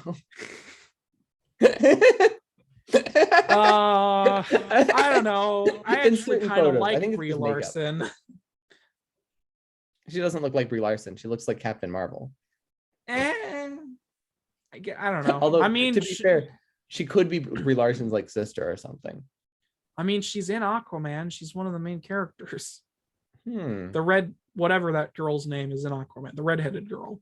She's not a redhead though. She's a blonde. No, I know that, but in the movie, her brown head or something. Whatever. This is entirely sidetracked at this point.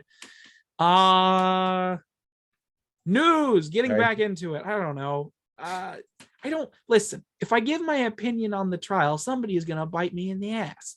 Yeah, you didn't give your opinion on the trial. I'll give my opinion on the trial. Oh, goody. I like Pirates of the Caribbean. I do too. It's a good movie. I don't like sociopaths. It's a very general statement. And I believe Johnny Depp's ex-wife, or first ex-wife. Who is his first ex-wife? His first ex-wife. I don't remember her name. I thought it doesn't matter. Vanessa Paradis. Right. All right then.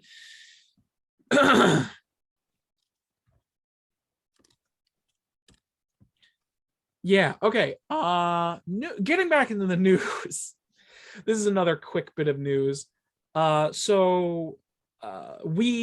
Vicarious Visions has officially now been rebranded as Blizzard Albany.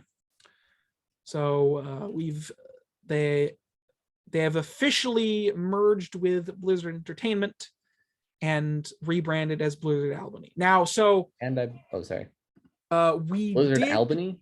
Blizzard Albany. What? Do they live in Albany? Yes, they are now the Albany sect of the Blizzard company. All right. So we reported on this a while ago, back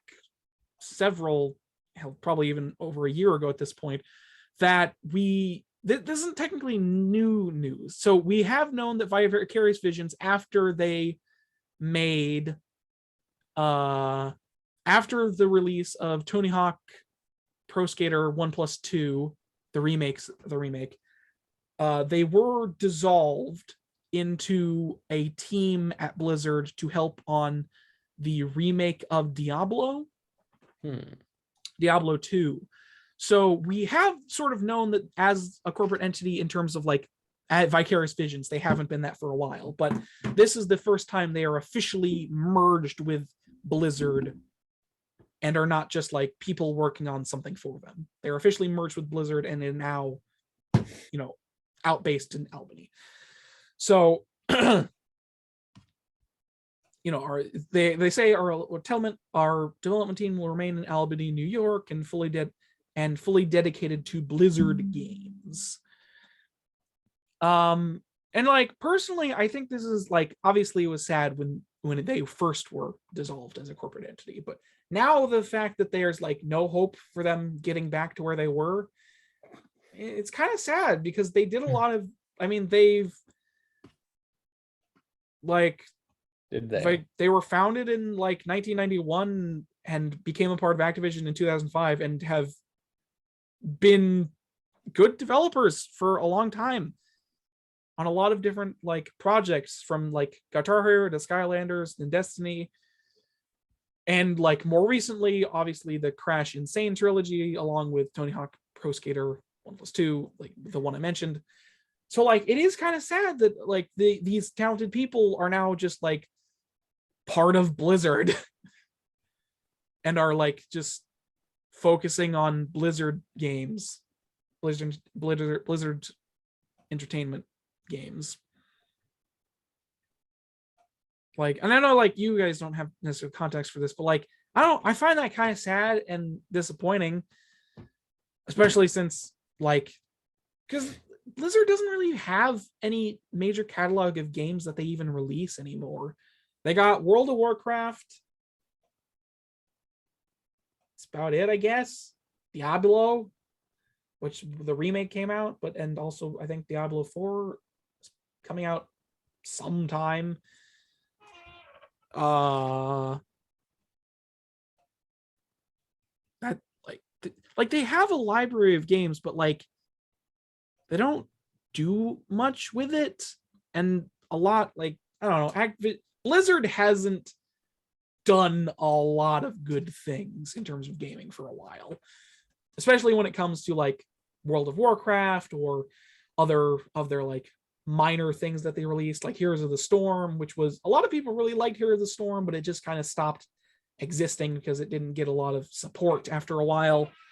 So the fan base kind of just dropped off. And then there's Overwatch, which I mean, People like Overwatch. does anybody even remember Overwatch? I remember Overwatch. Oh, People still play Overwatch? I think guess. Fortnite killed Overwatch. I wouldn't say Fortnite killed Overwatch. I would say Overwatch killed itself by not having any staying power. Okay. Like it just didn't like. I honestly forget about Overwatch occasionally just because it's so forgettable in a weird way. Yeah, I don't know. I find it a little disappointing that such a talented company that created so many good things is now just a division of Blizzard and will just help Blizzard do what they do. So, that is what it is. Yeah. It's about it as well from that bit of news. Because unless either of you have anything to add. Yeah. So aside from my personal thoughts, that's about it. I have no nostalgia for Wizards. I just vaguely, not Wizards, for Activision. Blizzard. For Blizzard. I just vaguely remember seeing them. Here's the thing. I wasn't there for their rise, and I've been absorbed into the Star Wars mentality, which is like the underdog is the good guy. So the big guys are always the bad guys. And so Activision Blizzard, when it's the big guy, it can do good things, but it's still the bad guy. So I get you. They make World of Warcraft, but they're still the bad guys. They make Overwatch, but they're still the bad guys. And then they collapse. And of course they did, because they were the bad guys. Makes sense. Of course, this mentality doesn't carry over very well when you think of like world events and stuff, or the country biggest and most powerful in the world. And this mentality isn't very correct. Yeah. So yeah, it is a bit of a it doesn't extend very well to certain degrees. But no, I don't know the beginning, then I don't know how sad it is. Well, yeah, I understand that, but it is one like I feel like even with your limited knowledge and like not understanding, but with like limited knowledge and care, or not care, what is the word? Nostalgia or what have you. Nostalgia. I can't do words. I feel like you can at least like semi sympathize with the fact that like these very talented people don't get to work on what they want to anymore, and it's just they're just another division of a larger entity at this point. Yeah, they're getting factorized. Yeah, you know, it's sad. Yeah, it is. Yeah. Anyways, moving on to our final bit of news, which is possibly the biggest. The meteor's about to hit. What? The meteor's about to hit. Yes, we are all about to die. A meteor just hit. Yeah, I know. Another one just hit. Oh no! I'm quite serious though. Meteors hit all the time. They're just really tiny. Yeah, I know. Well, I mean, there was a report. I don't remember who reported, but like there was confirmation that a meteorite did hit Earth not too long ago. I don't know how big it was or where it landed, but there was a confirmation of that. So that's cool. Yeah, there's also that comet that like 50 million year old comet that's heading our way. Oh yay. Space talk aside. So a California governor has been accused of interfering. Playing video games. What? I said playing video games. No, he has been accused of interfering with the Activision Blizzard. What was it? Not long. College. state California lawyer involved in the lawsuit has resigned, accusing the state governor of interfering in the case in support of, so a state governor has been accused of interfering in the lawsuit case to favor Activision Blizzard. So interfering with it in order to sort of get Activision Blizzard on side. So I'll just go through this bit by bit. So, so the person who reported this was a California lawyer involved in the lawsuit, has resigned, accusing the state governor of interfering in the case in support of Activision Blizzard.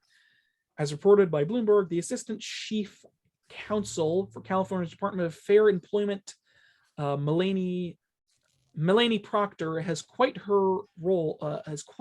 Has quit her role in protest after California Governor Gavin Newsom abruptly fired the agency's boss, Chief Counsel Janet Whipper, a representative for the two attorneys, has since confirmed the firing and resignation to Bloomberg. In an email to staff by the publication, Proctor claimed Governor Gavin Newsom, sorry, and his office had begun to interfere with the Activision lawsuit in recent weeks. The office of the governor repeatedly demanded advance notice of litigation strategy and next steps in the litigation. Proctor wrote, as we continue to win in state court, this interference increased, mimicking the interests of Activision's counsel. Justice should be administered equally, Proctor added in her message, not favoring those with political influence. I guess I'm just kind of reading this, but whatever. It's a lot. Well, it's not a lot, but it's like enough to where reading it is a little better. Let's summarize it. How do we do that? Let's read it. Yeah. Sorry. No, I'm quite serious. I'm listening to it. I'm like, yeah, it'd be kind of hard to summarize this. According to Proctor, the governor and his office abruptly terminated Whipper after she attempted to protect the agency's independence following the alleged interference. A spokesperson for Whipper said she is now evaluating all avenue of legal recourse, including a claim under the California Whistleblower Protection Act. In response to Bloomberg's queries, the Department of Fair Employment would only say it will continue to vigorously enforce California's civil rights and fair housing laws. So, yeah. All right. I mean, there's probably more information to go around with this, but that feels kind of cut and dry with what's going on. So, this governor attempted to... Yeah, a corrupt governor decided to do a corrupt governor thing to help out one of his friends. Yeah. Yeah, it's like, this governor and fired someone. This Gavin Newsom, it's attempted to interfere and with the lawsuit and sway it more in Activision's favor. And in doing so, fired somebody. And the specific action he did was he asked for papers on the specifics of the litigation. Well, it was where is it? I had it for a second. The office of the governor repeatedly demanded advance notice of litigation strategy and of next steps in the litigation. Yeah. As we continued to win in court, this interference increased, mimicking the interest of Activision's counsel. So the idea, basically what they're presenting is that like the interference that he caught, like they noticed this because it was mimicking the interest of Activision's counsel, like what they were doing. Okay. Yeah. Then a Proctor was abruptly terminated Whipper after she attempted to protect the agency's independence following the alleged interference. So yeah, so that's that. I wish I had more water. Sorry. So yeah, he according to this, like I sort of reread, he was basically asking for continued advance notice on like the litigations, and the proposed interference was mimicking what they wanted. Yeah, what Activision wanted. So yeah, I mean, like I said, there might be more to this. No, it sounds like a made up story. I don't think a governor would be corrupt and help a company. No, of course not. Of course not. No, that's never happened. Governors, Obviously. presidents, this never happens. Okay, they don't help companies. Obviously not. Yes, They don't so even get paid by the companies, Aaron. You look at their take a look at the funding and the donations. They never even get a cent from these companies. Obviously. Why would they be incentivized of to course, why would they help them? Yes. Like I said, there might be more to this story. There probably is some more information out there on this as of now. But I feel it's kind of cut and dry.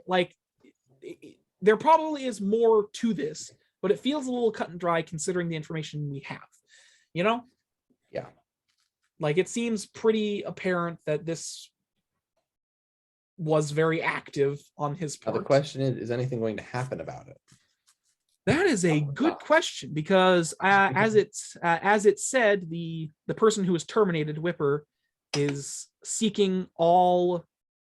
evaluating all avenues of legal recourse, including a claim under the California Whistleblower Protection Act. Mm-hmm.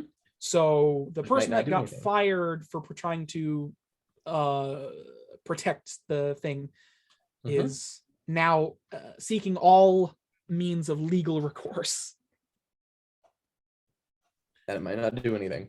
It's possible, but at least, hey, this is out there now, so that's better than it would be otherwise. I'm so black pill today. I'm just and it won't do anything, and it won't matter, and there's a meteor coming. Meteors, whatever. Meteors can go suck an egg. As can this guy, for all that matter. There is also a bunch of other stuff in this article, but it's just references to a bunch of the past stuff to basically give more context to this particular act. Oh, wait. No, Aaron, I didn't make the joke. So my opinion on this wholly depends on what political party Gavin Newsom is part of. Yeah, I mean, that's actually a good point. Now that I think about it. Also, as a side note, I have been delivered food, so that's nice. Oh, if you side with big corporations against the literal law of the country, I'm assuming that makes you on the wrong side. You'd think that, wouldn't you? No, that's how it works. Yeah, I know that's how it works, Devin. I am being joking. Right-wing people will say, no, siding with the big corporations is okay because they need to be protected. And left-wing people will say, no, you should side against the big corporations because they're big corporations and they're scary. But then their actions will be nothing. Because they don't exist. Because they're only people. There are no left-wing people or right-wing people. There's just people. Yep. That about sums it up, doesn't it? Yeah.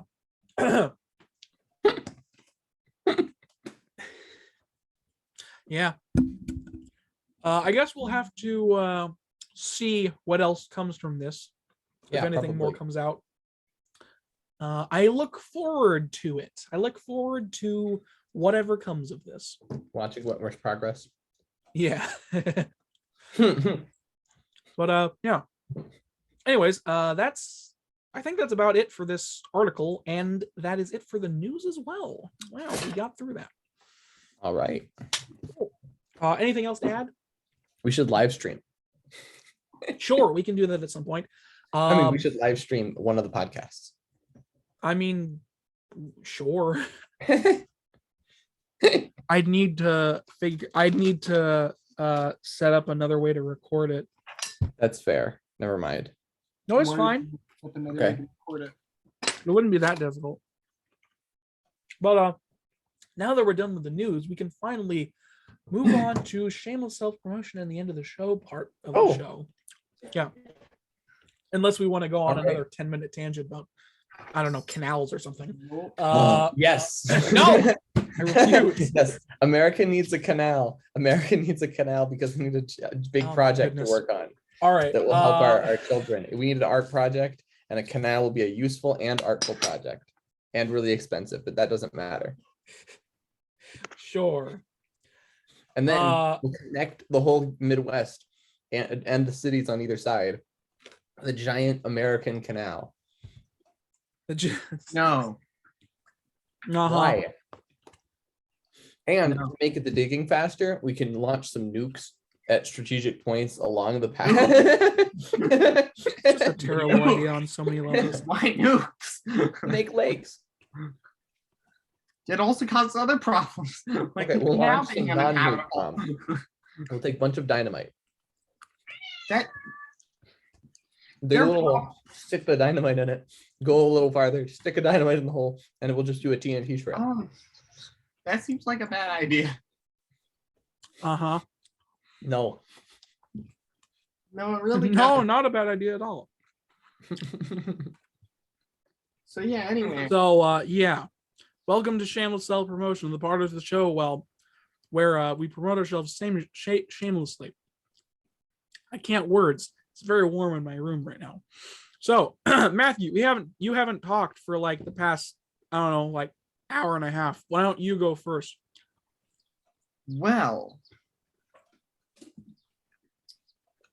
yeah. Tell the people what you have to promote.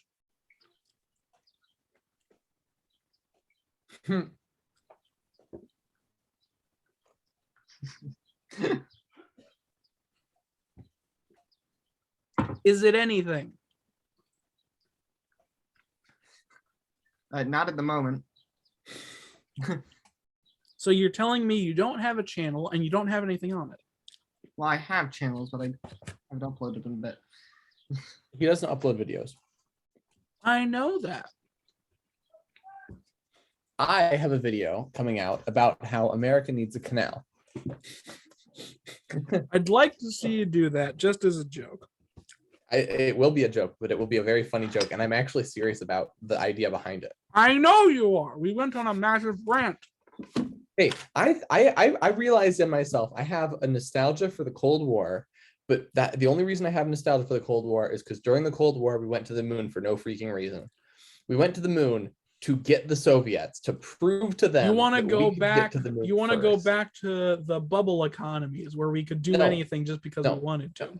No, I want to go back to the age when we would do things because we wanted to do it. Because that's a good way to do things, I think. Super is. There's nothing wrong with that at all. We want to do things. Well, okay. My point is, I miss that big motivation, that underlying motivation across the whole country, even if it was also fear, and also made us feel like Soviets weren't people. But I don't like that part. It's better to be dead than red. Yeah, no. You're better dead than red. No. I mean, that was a thing, though. I know, and it overlooked the flaws in our own systems, and it's a problem. But at least we had motivation to do great things, like go onto a rock in space and walk around and stick a flag on the ground. I mean, going to the moon is still one of the most impressive things we've ever done as a species. And the fact that we did it in fucking 1969. Yeah. Like, it is genuinely ridiculous that we managed to do it back then. You know? It was very impressive and ridiculous. Mm-hmm.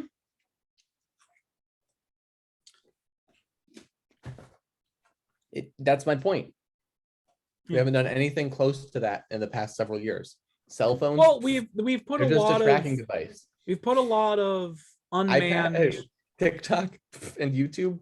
Well, in terms of like space, we've done a lot in that regard. We've launched satellites further than they've ever gone. We've gotten photos and information about planets we could never even hope to get past. We've launched some of the most advanced unmanned rovers on Mars as of late as well.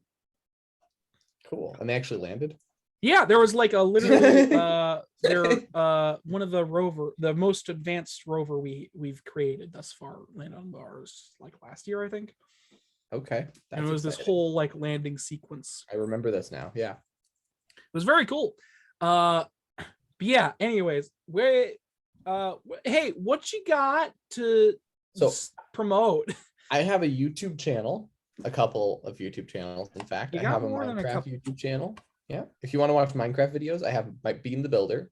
If you want to watch Magic the Gathering videos, I have Bean's Budget Brewery, which does not have a lot of them, but I have a new video coming out 2 days ago that is about New Capenna, the set New Capenna, and hopefully you like it. I put a lot of, I like that video. And what else? What else is there? I don't know. There's I have a normal channel where I make YouTube videos called Mr. Wolf. Right. And then I have an old project called Sabre, or So I've Been Reading an Encyclopedia, which has not been updated, but those videos hold up, I think. Yeah. Yeah, that's kind of it, I think. Is there anything that is coming out or something you want to talk about? So on Mr. Wolf, there's a video coming out about canals, and on and on the Magic channel, there's a video coming out about a 1-mana protection spell that I think is really good. And I think people are going to start to realize how good it actually is. All right. Hopefully, because 1 mana to do stuff is just so good, and it's such a perfect spell. Mm-hmm. And then, other than that, I'll probably be making another Minecraft music video. Oh, goody! Yeah, my favorite. Yeah.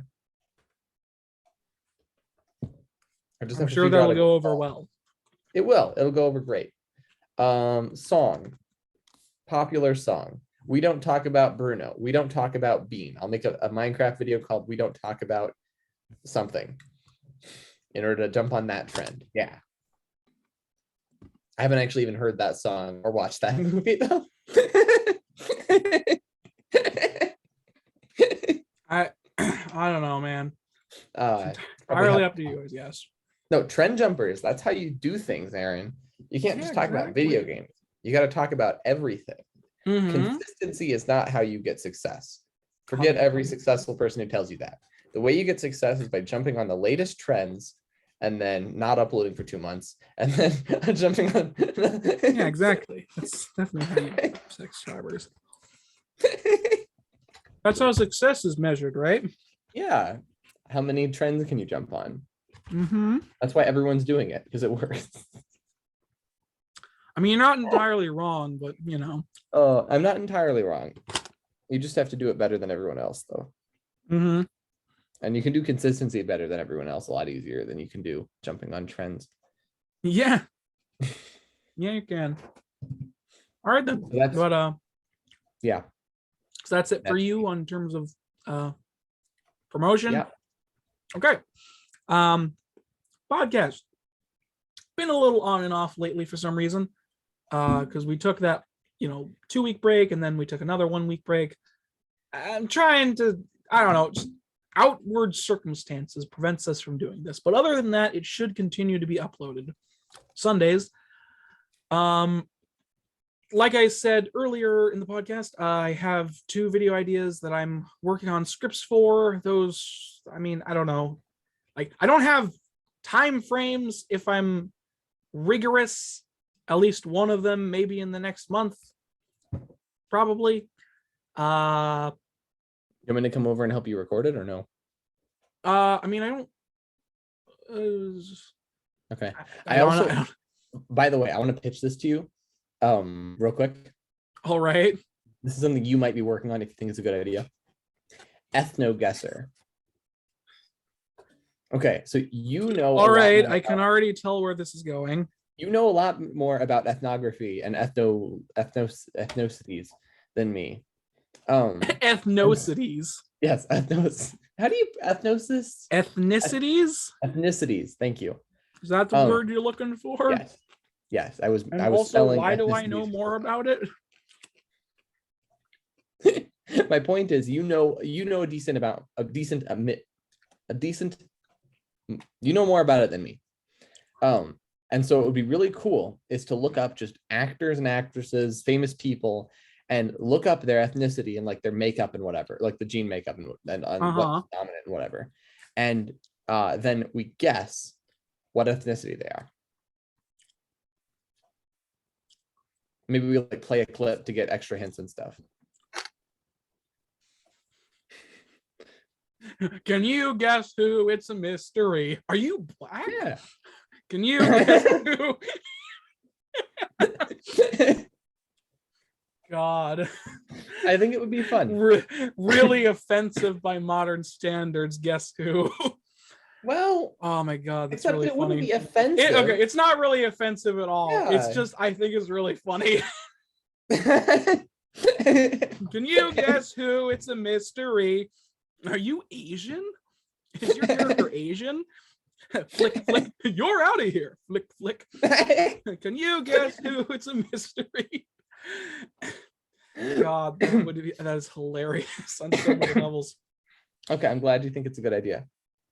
It's really funny.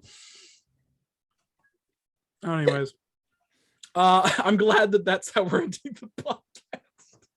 On that note, that is a brilliant note to end this wreck on. Yes. I think that would be quite fun. Yay. I'll help you film your video.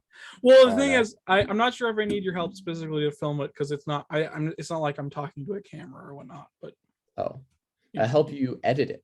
Unless you could help me do that. Since I do actually know how I want it to be edited. I just need to, because that's the thing, right? This is going in the episode. Sorry, you can skip over this if you want to.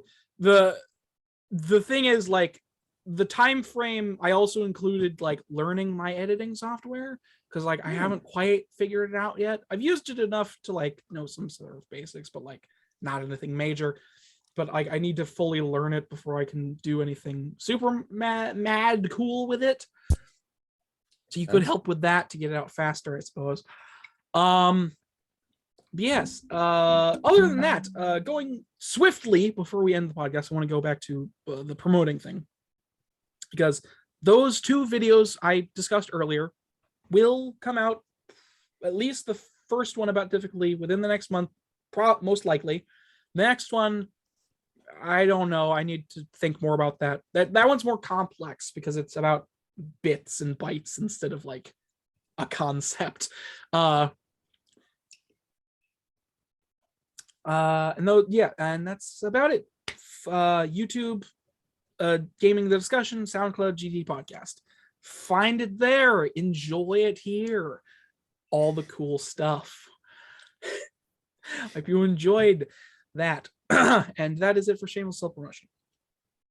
So yes, glad we're ending the podcast on possibly the funniest thing I can think of right now, which is ethno guess who. It's ridiculous. Anyways, thank you all so much for watching this episode of the GTD Podcast. If you liked it, share it around with your friends and or enemies, depending on how you felt about it. Do the do and do the stuff, all that good stuff. And play a game of ethnicity guess who. See what ethnicity you get. God. I just think it's really funny, man. Anyways, we'll see you all next time. Jesus Christ. Bye. Whatever. Matthew's muted. Oh, bye. Yeah, there we go. Thank God.